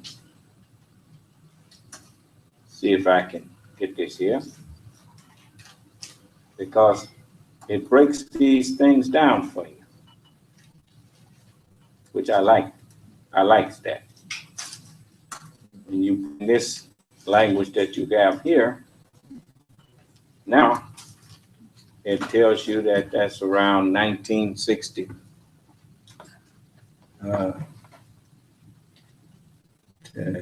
59 to 1989. I mean, 1979. And the correction in separating the righteous from the wicked. That's what throw people off. Is that this world ain't got no righteous in it. So what do you mean separating the righteous from the wicked? Well, the Son of Man was delivered into the hands of wicked people. So he said that the correction and separating of the righteous from the wicked will take something like near 20 years, somewhere between 1380 and 1400 of the Arab calendar. Well, I officially took the book out of their hands in 1975. As the messenger said, that the end would come 3 years after the death of the wife of Muhammad. And so once I start reading the scriptures and taking the understanding that Allah was giving and revealing to me, then I was able to start correcting the misunderstanding, the correction in separating the righteous from the wicked. So I've taken it out of their hands now, and I'm separating the word of God from the word of sinful men. Do you understand? Correct. And so that's done happened now. So the judgment has officially been going on, because the truth has been being told. And of their scientist which knows more about scripture than the Christian could ever dream of.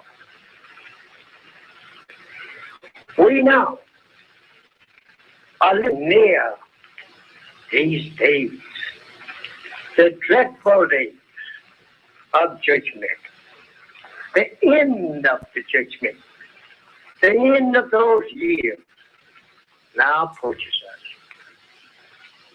We cannot say to you that which we do not know. Less time will prove us liars. The Honorable Elijah Muhammad said a lot of things. And as he said, we can't say to you that which we don't know. As time goes on, you will be able to say we lied. Huh? Time will prove a lie. Huh? Well, what'd you hear him say that you found to be a lie? He started, when he first started teaching, calling white people devils, even though the white man hadn't been nothing but the devil to us.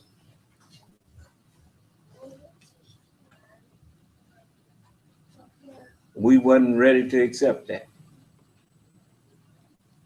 Even when the white man was calling the white man the devil, we didn't pay no attention.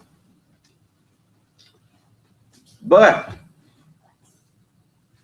now He know that he have for a short time. And now he's bearing his fangs. Now he's come down with great wrath. For he know that he have but a short time. Some of them suicidal. Because that's all it amounts to, trying to practice evil in this time. And a lot of them committing suicide too. Literally. Because you were told to do the right thing by people now. You were told to straighten up. Stop that. And it would be forgiven. All that was going to be just forgiven if you would change now. Change your mind, and there's nothing to punish, because the person that you used to be, you ain't that no more. You don't jump on a butterfly for what a caterpillar did. Is that right? You don't even call him a caterpillar no more. What happened to the caterpillar? Oh, he did. He's a new creature now. You don't have to worry about him eating your leaves. He don't eat leaves. Huh? He's all he doing is sucking nectar and going on. Is that right? He used to be harmful, and now he's harmless. Huh? Notice the term. Harmless. Yeah. You know that. Not saying they can't be harmful, but he's less harmful. Right? So he's harmless. So we're going to go on here, and the messenger told you who shall judge. He said the Son of Man. Yeah. He didn't bite his tongue. He made clear to you that the Son of Man is the judge. He didn't say nothing about that while Master Farad Muhammad was here. But he knew that the teaching that Master Farad Muhammad gave him to teach and put it out there, just like a good, what they call a potent father that is not sterile. When he releases his life germ into the proper woman, who is also fertile, he knows that any one of them will raise up a new human being. Huh? This teaching will rise. That's what the messenger said. A powerful son of truth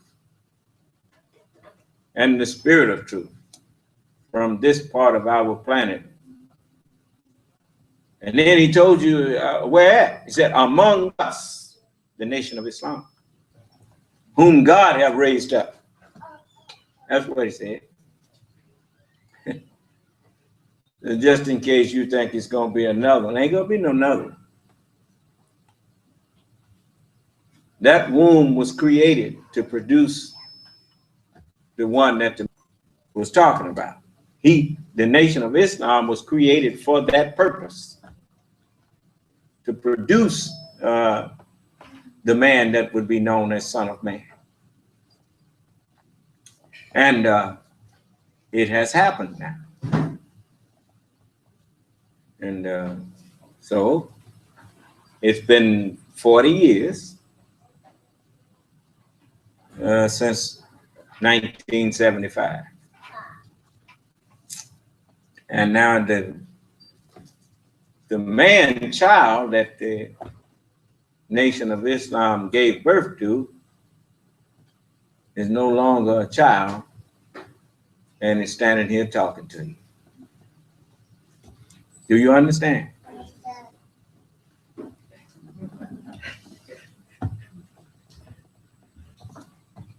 He understands. So we are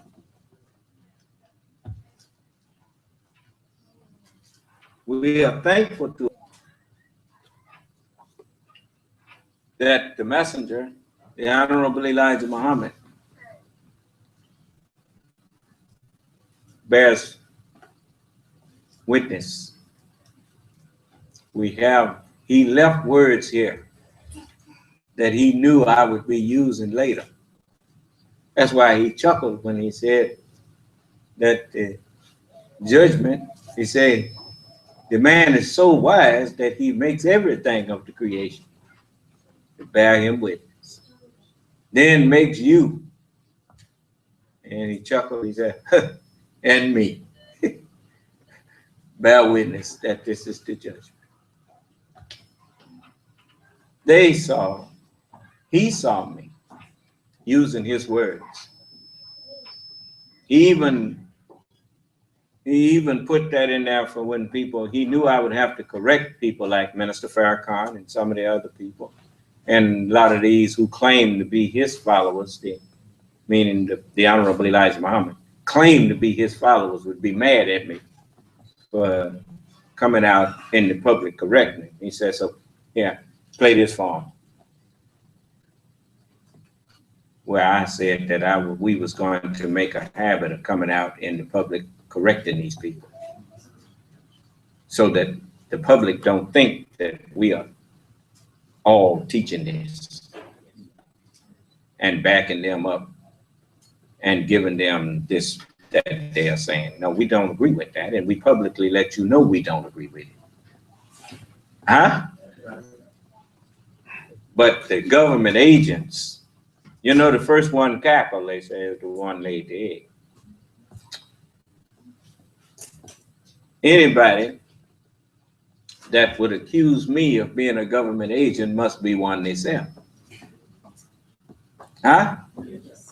Because when did you ever know the government to put somebody out there to speak on their behalf and you didn't see them in the news? When? You can't compare me to none of these other leaders that you out here following. The news media don't even want to talk to me. The only one you can compare me to is the Honorable Elijah Muhammad. They didn't want to talk to him.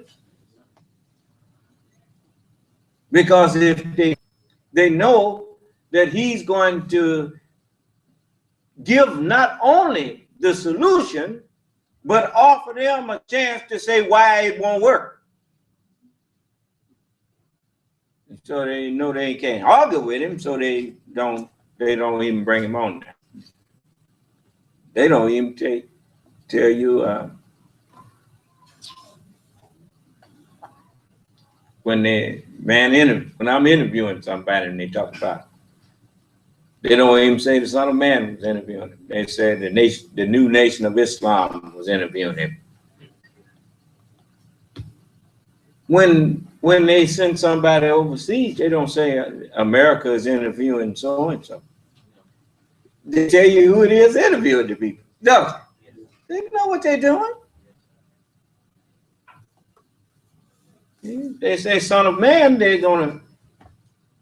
people gonna say, did he say Son of Man?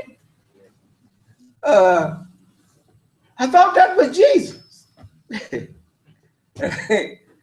He don't want to put me on your mind, you see.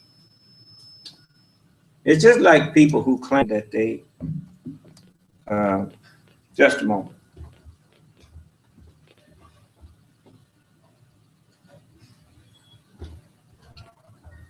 And while I'm at it, I want you to remember that it takes 24 hours to digest a meal. And so if you got medication you taking, there ain't no reason to eat.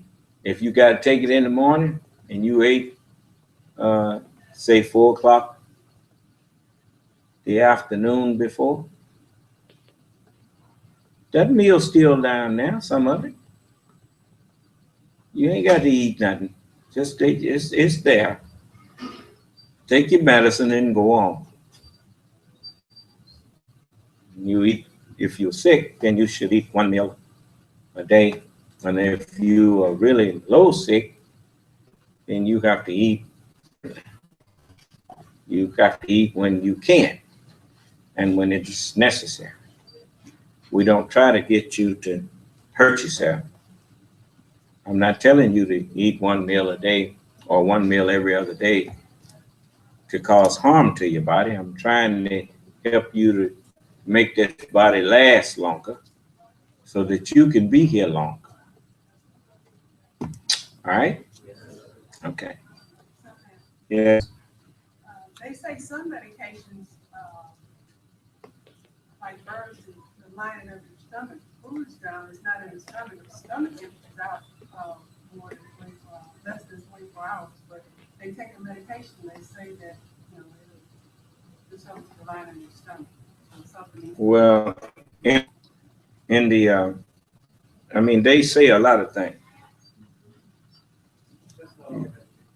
I'll tell you, even in your stomach ain't, if people's stomach was empty like that they claim it, they wouldn't be all out there over the belt. And, you check people out that have acid reflux, and they will tell you their stomach don't empty out in no 24 hours. Common sense, you got to use your common sense. This white man lied to us about everything. Told us to eat 3 times a day. That's the same as saying go commit suicide. Do you know what actually you're doing when you eat and never give your food hardly a chance to even start going down, then you putting it back in there, putting some more in there. So most of you all had never had, your digestive system had never rested since you've been in the world.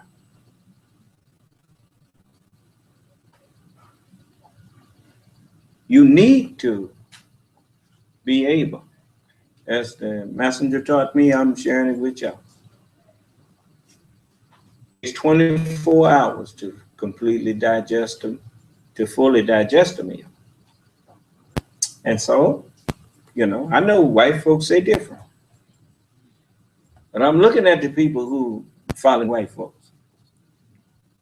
Like I said, I can still run and jump, and I'm almost 65 years old. And I'm looking at some of these 65-year-olds that's lucky if he can walk and limp. And so I don't trust what they say. You see, soon I want to put y'all, some of you all that is interested in it. We're going to let you tell us what kind of equipment you need. Those electron microscopes and all that kind of thing. And we're going to let you get in the laboratory, and then I'll trust what you come tell me. But the white man, he ain't to be trusted, because medicine is business with him. And anybody that made a business out of something ain't trying to put themselves out of business. Huh? Yes, sir. And I'm going to tell you something else that you ain't paid attention to. The white man, he put, he done got really science, he done got it down to a fine science now. Let me see, what is that?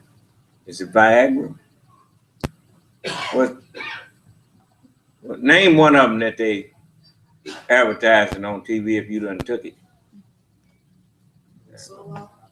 What? Zoloft. Zoloft? Yeah, I've heard of Zoloft. Zantac. Zantac, Zoloft, them things been on the television. If you've taken Zoloft and somebody died or had this wrong with their liver or whatnot, contact so and so. You could be, you could have a settlement made out by. He made billions off of something that he knew was gonna hurt you. And then he get a class action together to give you a few million, give you 100 million of it back when he done made billions of it off of it. So, and at the same time, even when he tell you that it's been hurting you, he can't. It's not in his best interest to let you die, but he let you get sick. Then he sell you something else to fix that. Huh?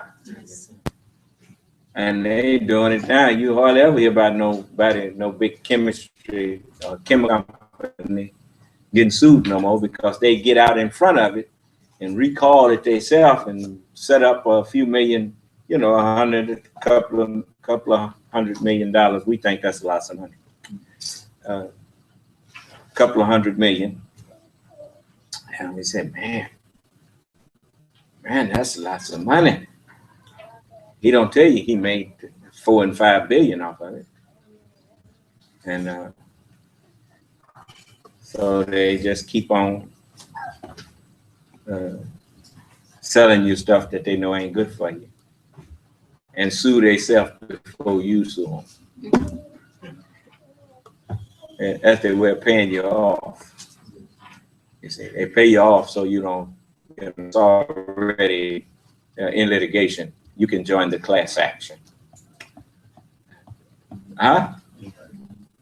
And most of the lawyers stay in the, you notice you got the same lawyers. Most of them, same people taking them big cases. He getting paid both ways. But anyway, the devils, the only way you're going to finally be at peace with white folks is to get away from them. Now, I'm talking about get out of the country. Because as long as you in the country, they don't have no respect for you. The best we get is a half respect. Because they can't understand how you would even want to still be up under them after how they treated you. And that makes them think small of you. So we have to unite, pool all of our mental and physical resources and free ourselves. And if you join with me and help me, I know the way. And I will show you. I'll get you free. Indeed.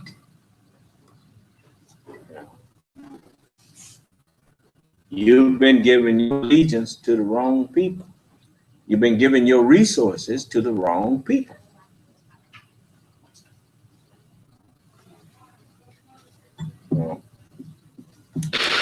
God have said to me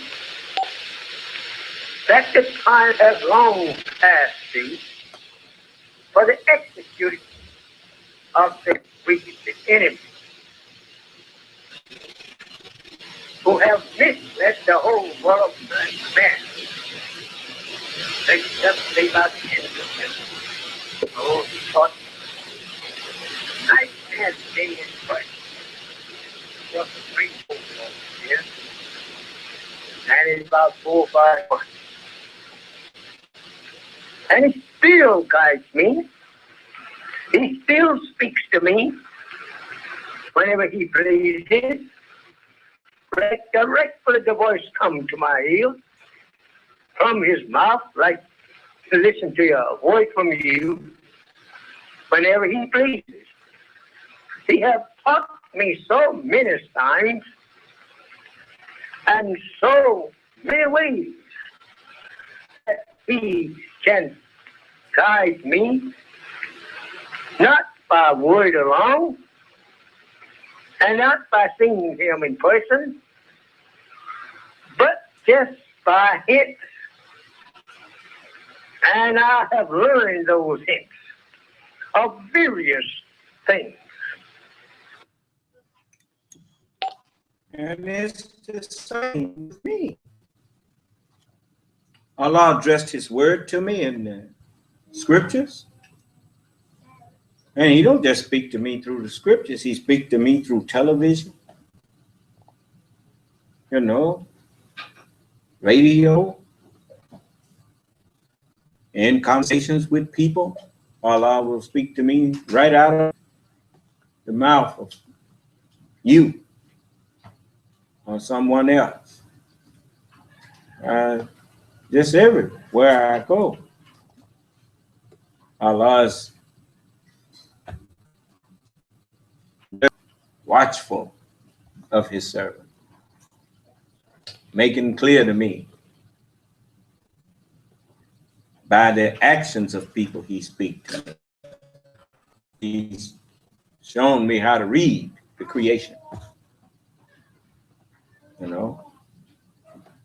so we're not, I'm never alone. Remember, it says, when the Son of Man shall come in his glory and all the holy angels with him, they follow the Lamb whithersoever he goeth. That's written. They follow me wherever I go. Yeah. That is literally the truth.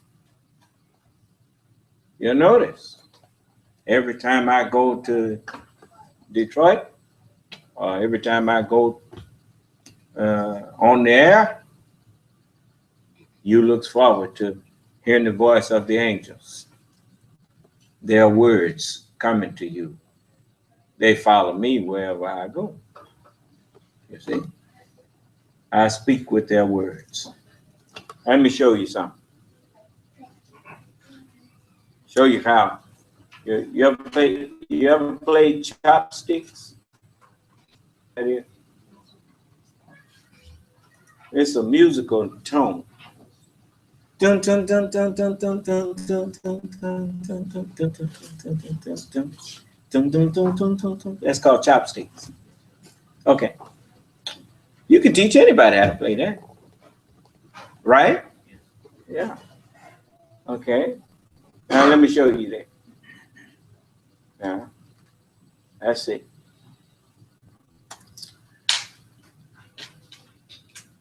Let's get this here. Now go to John the 7th chapter.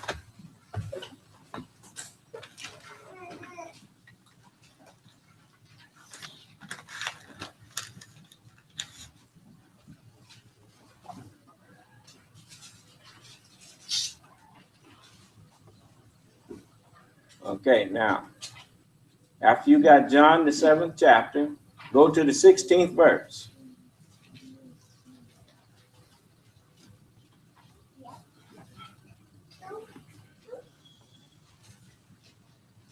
Now, I want you to go to,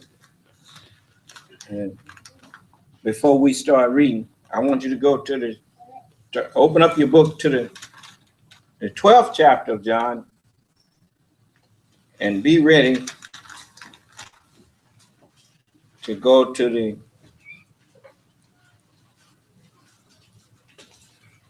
to that too. So you have to hold both pages. Okay. Now let's read the 16th verse of the 7th chapter of John. It says, Jesus answered them and said, my doctrine is not mine, but his that sent me. Right? Now go to the 49th verse of the 12th chapter. For I have not spoken of myself, but the Father which sent me gave me a commandment, what I should say and what I should speak.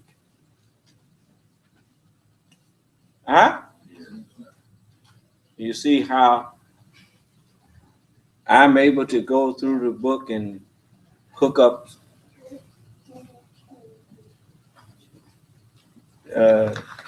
truths that when you put them together, they explain themselves. That's what I do. That's what Allah made me for. And then, I mean, we got so many things that we could show you. So it says in the Holy Bible in John,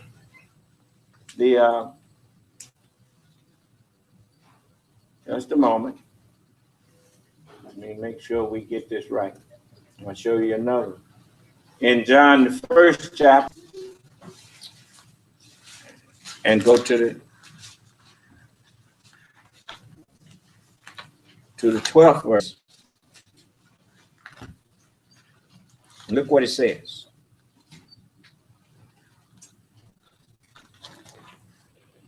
It says,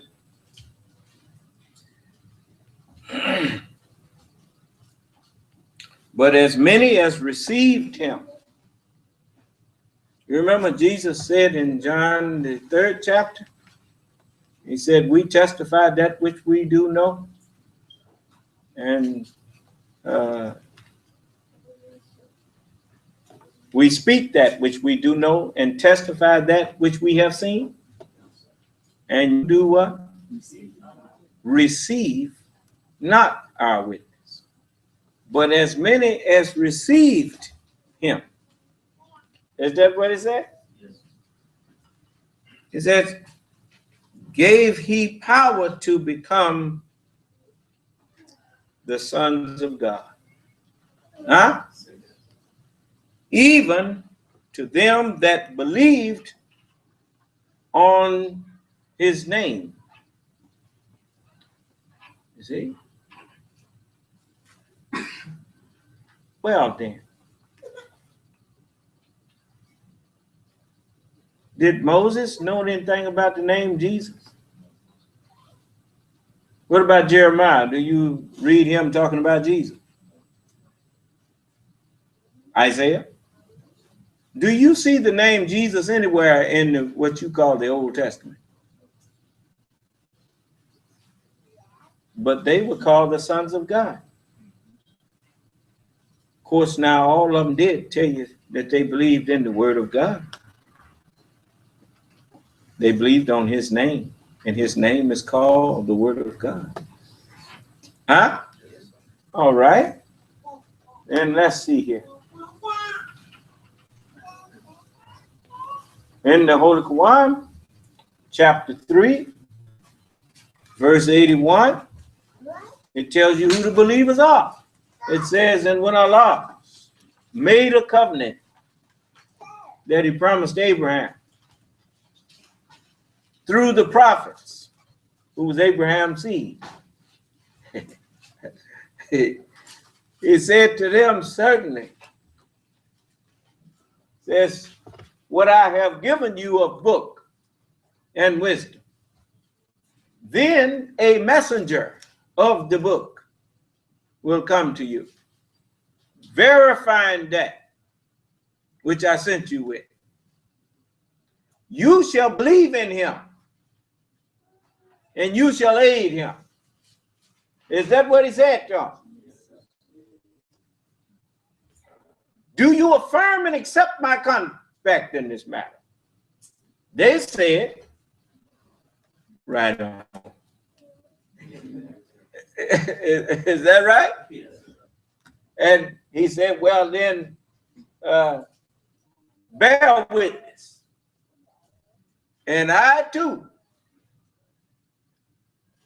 say right on with you. Is that right? He bear witness with you. Huh?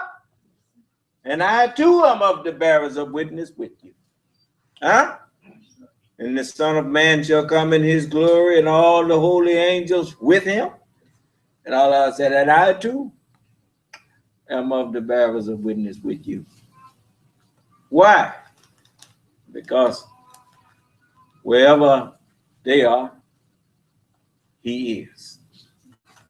That's right. And so they are the believers. You shall do what in him? Believe in him. And so it's written that as many as believed on him, it says, as many as received him, he gave them power to become the sons of God, even them that believe on his name. Huh? Yeah. So John rightly said, and now look what manner of love the Father have shown for us, that we are called the sons of God. And it don't yet appear what we're going to be. Why? Because perfection, completion of this mind has not yet made its appearance yet. We have the spiritual, but we are lacking in the natural. But when he comes, he will be both Alpha and Omega, the first and the last. That's right. This is me. So you don't like me to say that because you don't, you're like the devil, that as Allah told me, he said, Son of man, thou dwellest in the midst of a rebellious house. Yeah. Yes. Y'all, where's that at in Ezekiel? What? He said, Son of man, in the third verse of the second chapter, he said unto me, Son of man, I send thee to the children of Israel, to the students of Israel, yeah, to the pupils of Israel. Yeah, to a rebellious nation that have rebelled against me. They and their fathers have rebelled, have transgressed against me even unto this very day. Well, he would not have said it like that if he had not said, remember the Sabbath day to do what? And they done transgressed up even unto this very Sabbath day. Huh? Yeah. So, what you, he said, for they are impudent children. Huh? Just refuse to be corrected. Stiff-hearted. Huh? Says, I do send thee unto them. Says, and thou shalt say unto them, thus saith the Lord and God of men. Yeah. That's right. And they, whether they will hear or whether they will forbear, for they are a rebellious house. He said, yet shall they understand that truly prophets have been among them. Huh? Especially when you show them the understanding of prophecy. They won't be able to say there ain't no prophet. You notice when that atheist came in here and I showed him in the Word of God that God does exist, you gave me something to think about. How come no atheists come in here and want to talk with me no more?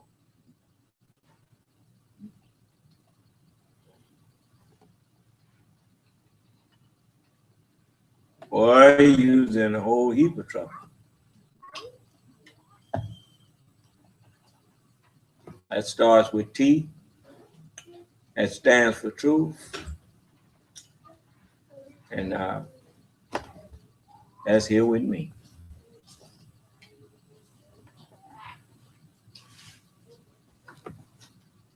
Yeah. They can't say that there ain't no God no more. Because the book said the one that the Word was with was God. You telling me that the Word wasn't with Jesus? You telling me that the Word wasn't with Moses? Then how did he get in these books in?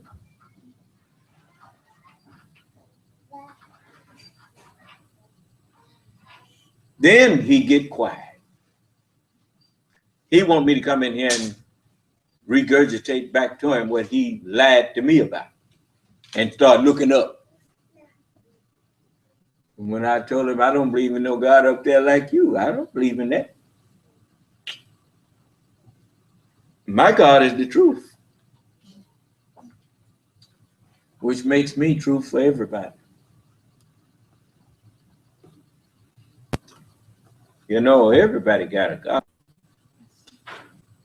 You say your mind, your spirit, God is a spirit. Which one? He is one. Which one? The best knower. Best knower what? The truth. And no man know who the Father is but the Son. And no one knows who the Son is but the Father. That's what the book said. See? So if I didn't know the Father, then I would be a liar like the rest of these people standing up. You ask them to explain God, and they start telling you some of everything. Ask them to prove it, and they shut up. You just got to believe it. You don't know it if all you can do is believe it. We need a man that knows, and not somebody who believes. Guessing and going on. Now, I believe so and so. I'm not standing up here telling you something I believe. I'm telling you what I know. And so, what do you think? Show you something else. I mean, I got lots of things to show y'all because a lot of times people say, he jumping in there, talking about Bill Cosby. We don't know if that man is he might have done that stuff. Well, that might have been so if I had not saw so much that contradicts that. You see, people lie and forget what lie they told. Huh? You know, it's always good to remember what lie people told. So I'm gonna let you see something here.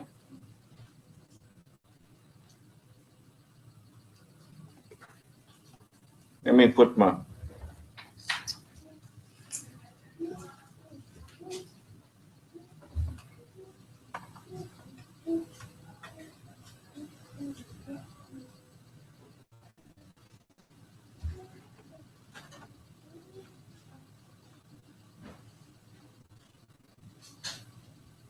if it's too cool in here, y'all can cut. Is it too cool in here? Yes. Well, where y'all sitting down ain't saying nothing. Just turn it off. Just flip it to the middle. It'll go off. Yeah. Let's see. Let's get this right.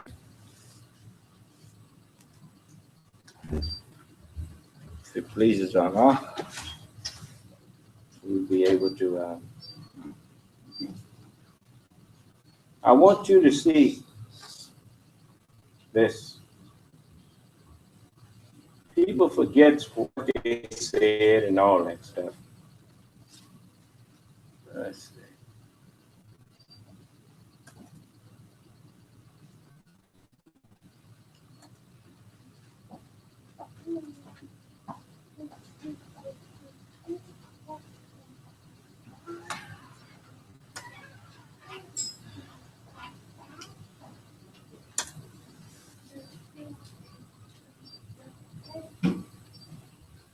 Janice Dickinson sat down for an interview with CNN. Just a moment. Allegedly raping her, and this gets. Now, let's try it again.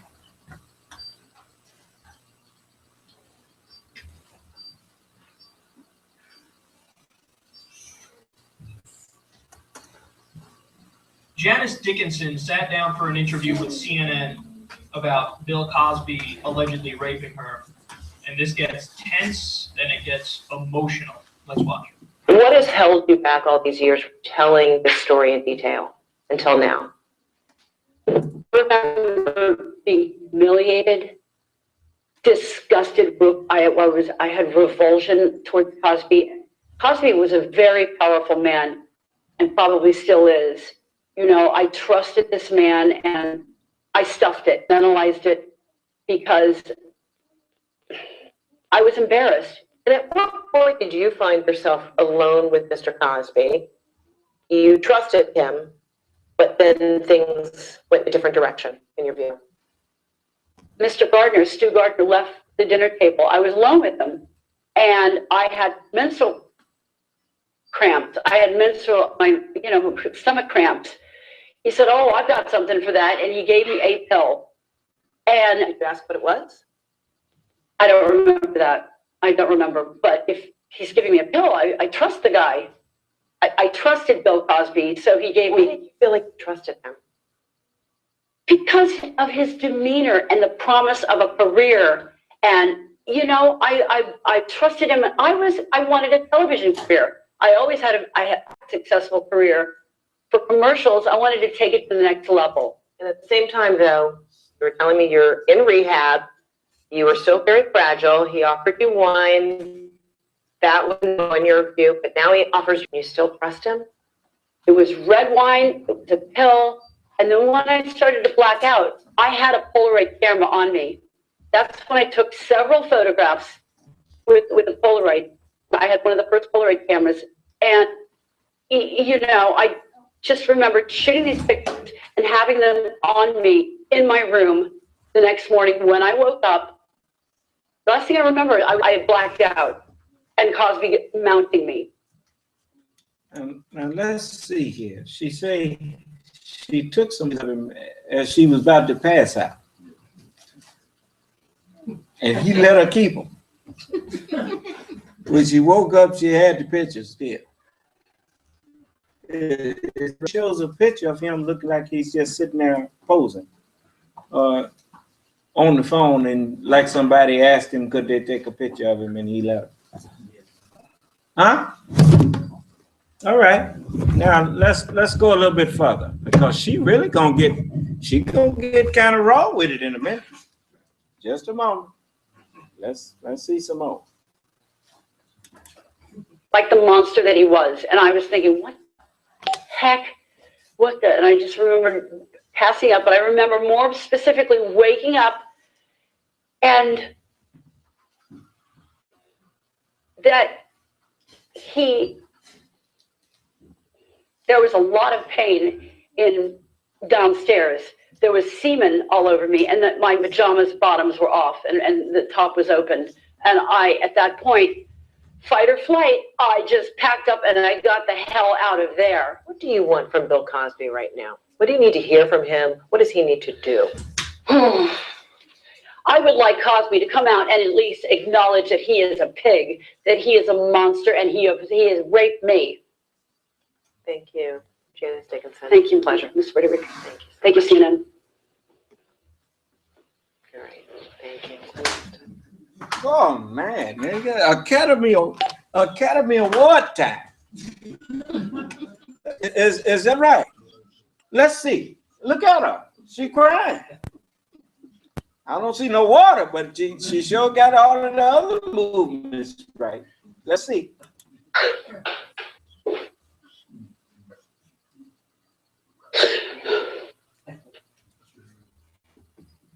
You see any tears? No, sir.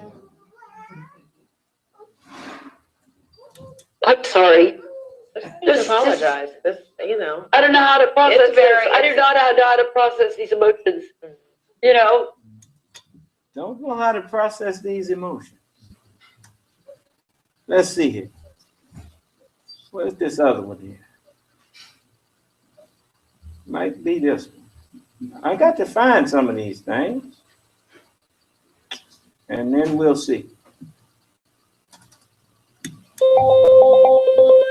Okay, it's not just another pretty face in today's Celebrity Spotlight, Jack. I say to her, be yourself.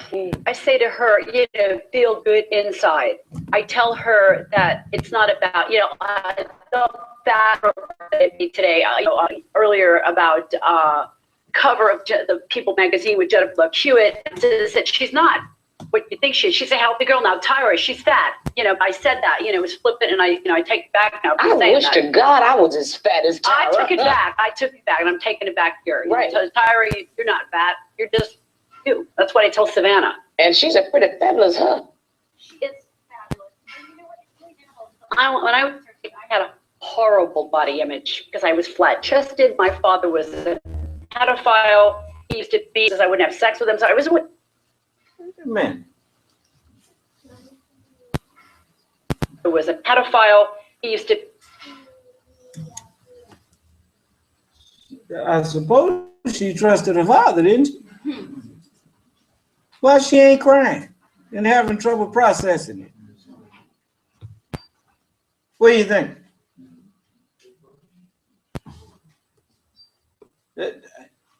She talking like, pass me the coffee over there.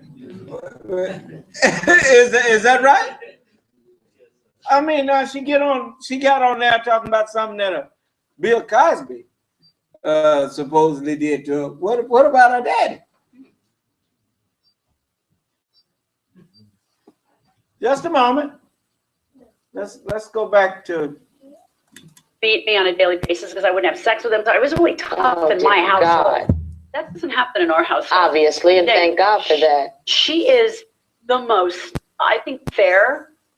She's very diplomatic. So I don't really have much to say. Well, yes, you do. Yes, you do. To say, don't you? Matter of fact, they said she won't shut up. That's the title of that. That's the title of the thing. Janice Dickinson won't shut up. Why are you supposed they put that on there? It's because they was trying to hamstring Dr. Cosby. And she out here undoing it as fast as they try to do it. Let me show you. We ain't through. Let's see. I might have a few more from her.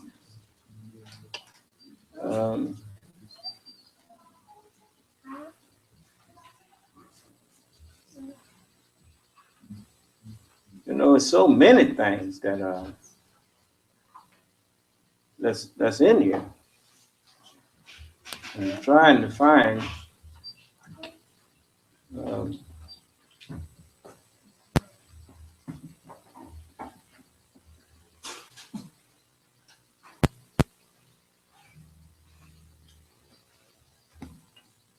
let's see.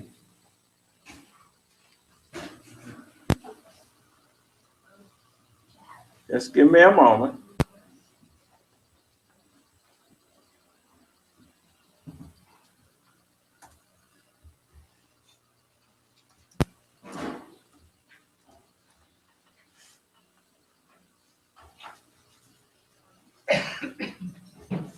here.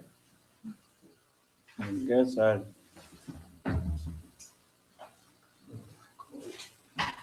thought I had put it in here already. Y'all give me a minute.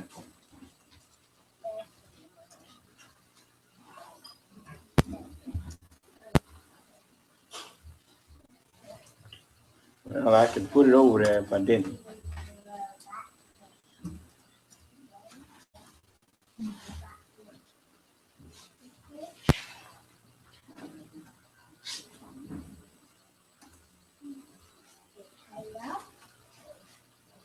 Just give me a moment.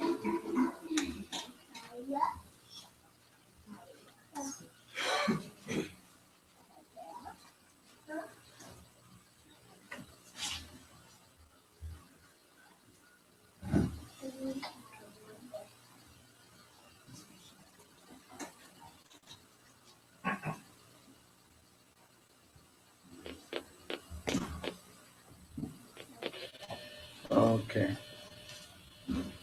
Let's cancel that. Oh, I see. Give me a minute.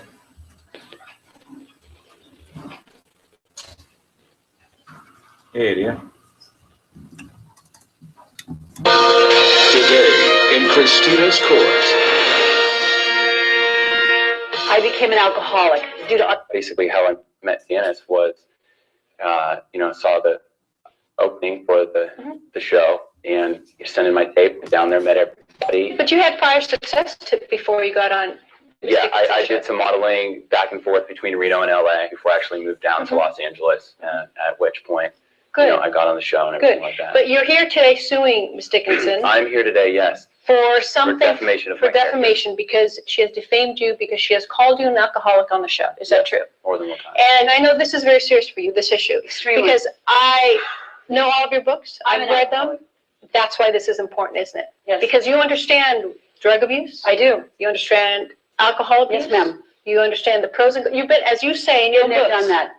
through hell and back, right? Yes, ma'am. So, for the sake of kids who are watching this today, to get a little serious, if you can, in a nutshell, tell us the worst position in your life because of drug abuse or alcohol abuse. From the bottom of my heart, I became an alcoholic due to unresolved issues from childhood. My dad was a bad guy. He was a pedophile. He used to make my older sister and force her to have sex with him. I held a secret for 16 years not to tell anyone. This is a tragic story, but I beg anyone out there that's listening, please tell someone.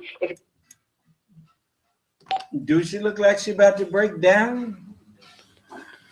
Well, what's all this breaking down she was doing? For sure. And then had the little lady there patting her. I'm sorry. Don't apologize. And she, what's all that? Just wait a minute. You seen nothing yet. Now she gonna tell the truth about what go on. I know I played this for you before. Well, I'm playing it again. But she gonna tell you what go on behind them closed doors. That, you see, Dr. Cosby knew some of these women, but he wasn't trying to do nothing to them women. He even tried to tell them, I want to get you out of that life. They fell out with him about that. You know anything about pimps? You know, don't know pimp want you there telling his whore. That's what he called it, but he used the B word. Telling her don't let him pimp you. Huh?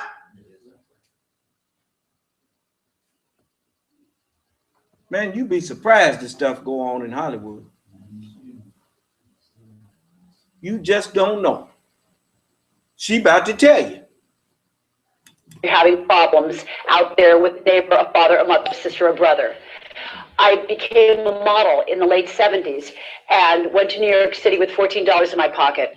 Behind the scenes in the fashion industry, there are always lines of champagne, free champagne, gorgeous champagne. I grew up with no money. So the minute I hit those trays of champagne, I started knocking them down because it was free, but I didn't realize that I was having, the problem was developing on the spot because of the free available champagne. After hours, it was the cocaine and it was the ecstasy after hours. I beg parents not to let your kids to monitor. You just remember something. She's a victim, all right, but she wasn't victimized by Dr. Cosby. She's telling you who really out there victimizing them.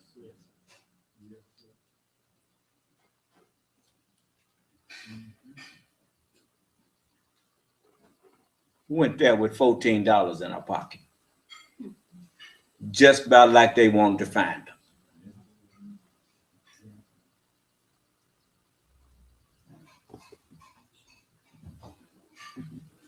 And she telling you the truth now. Keep them coked up and then send them to wherever it is you want them to go.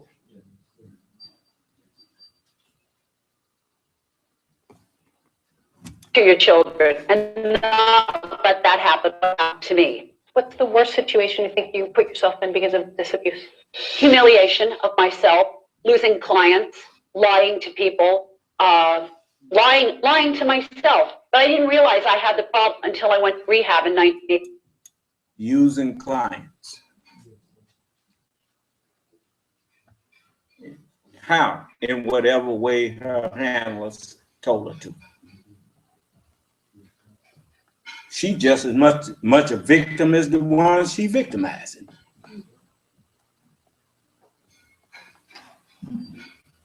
This just the tip of the iceberg. Listen to this. I'll show you something else.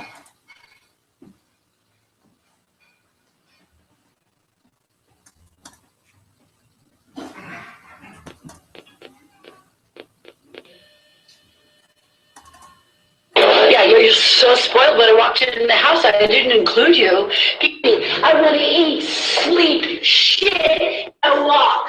I want to eat. I want to because I... Että minkälainen se vastaus on, että siihen ei riittänyt ihan mikään sellainen vaan, että no mä tykkään tästä hommasta. I want to be a model because I want to pose. Okay, I want to pose. Omituisiin juttuihin, mitkä ei olisi periaatteessa liittynyt tähän mallintöihin mitenkään, mutta en mä kokenut se niin pahana kuin jotkut tytöt täällä. Why do you want to be a model? Because I love it. Because you love it. No, it's not good enough. Janice oli kovin kriittinen sen takia, että minkälainen se vastaus on, että siihen ei riittänyt ihan mikään sellainen vaan. What did she say? Because you love it? No, that's not good enough. She gonna tell you. Just listen. Että mä tykkään tästä hommasta. I want to be a model because I want to pose. Okay, I want to pose. I want to walk. I want to eat. I want to sleep. I want to shit. I want to be that model. I want to dream. I want to learn about photography. I want to eat, sleep, shit, eat. Whatever it takes to be a model. Not because you love it. You're a pretty girl. Whatever it takes. Whatever it takes.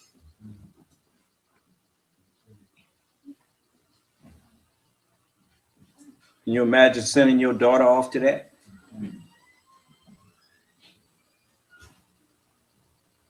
She got abused by her dad, and then he let her go off somewhere to become the victim of people who got her thinking like that.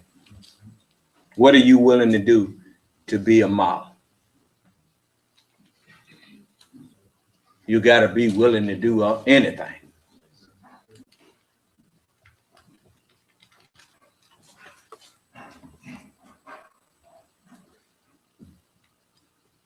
And go out there and tell them to accuse a man who ain't did nothing to none of them.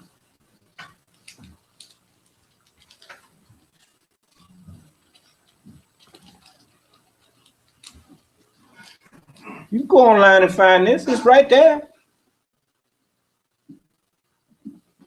It's right there. What's the name of it? Janice Dickinson falls downstairs.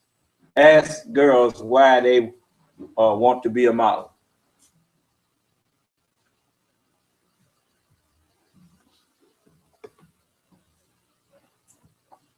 You know, the Holy Quran says, if an unrighteous man brings you news, an unrighteous person brings you news, you should look carefully into it,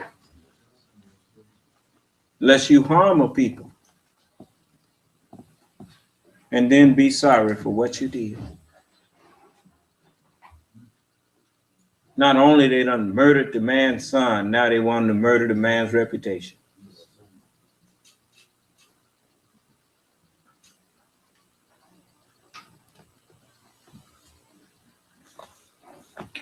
Anybody got anything they want to ask me? I know a lot of times, look at 5:30 already. That seemed like 3 hours to you?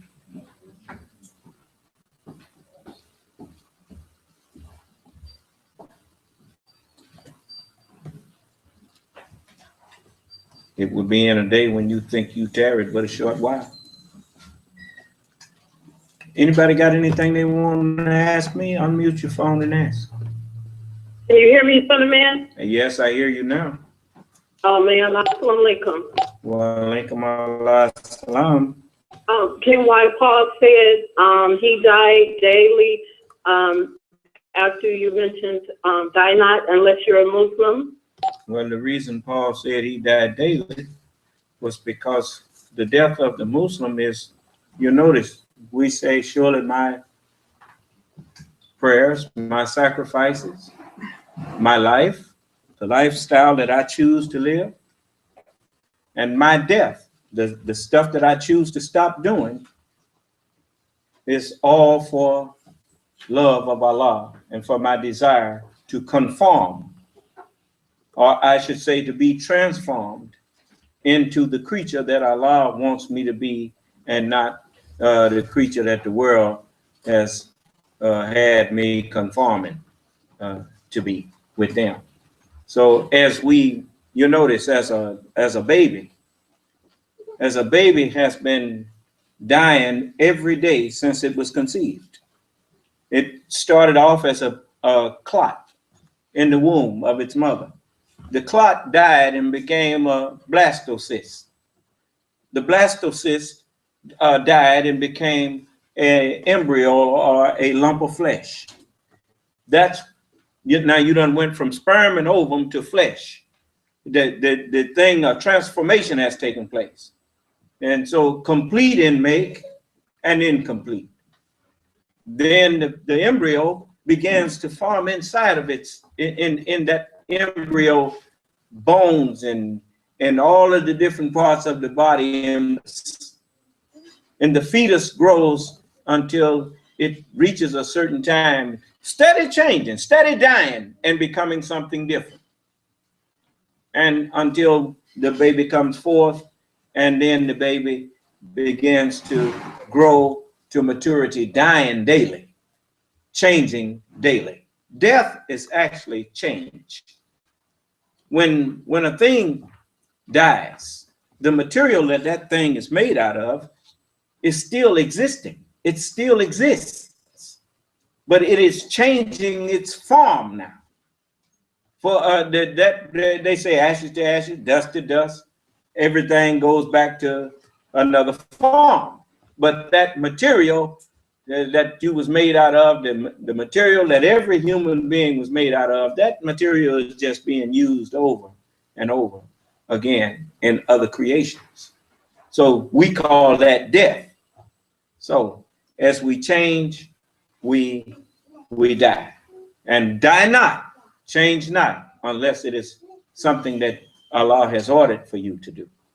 We don't just die. Our life and our death is all for Allah.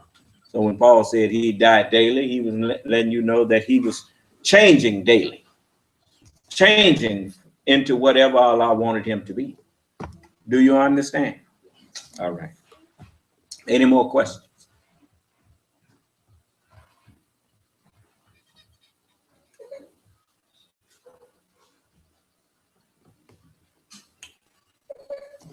Any more questions? Well, if there are no more questions, then I'm going to let you go. And I look forward to talking with you again soon. Oh, by the way, my 9742 number is out of service right now. There's a problem with it. I guess the brothers done got in contact with the phone company and they're gonna get on it and repair it. So you can still reach me on my cell phone, 601-786-1332.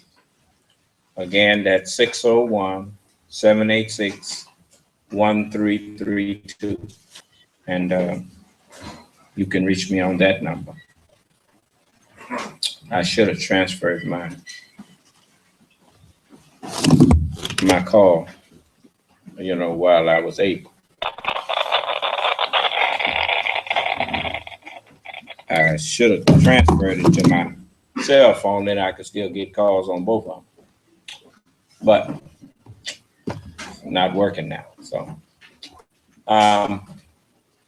again, my cell phone number is 601-786-1332.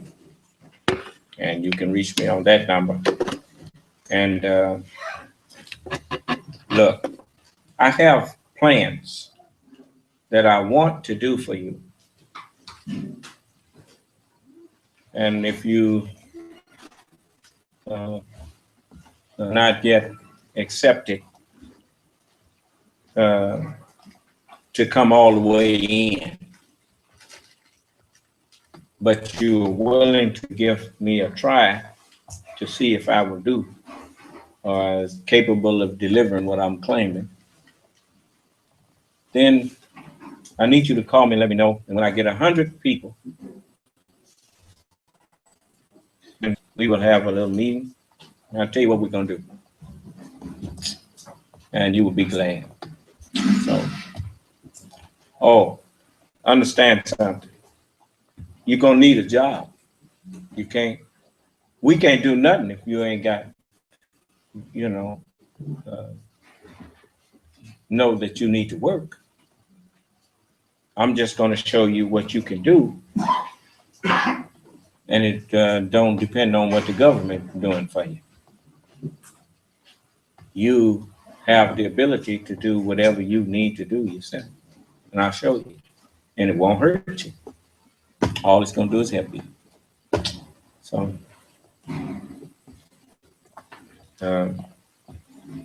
so may Allah bless us, keep us safe, and in our right minds. May Allah's Assalamu alaikum.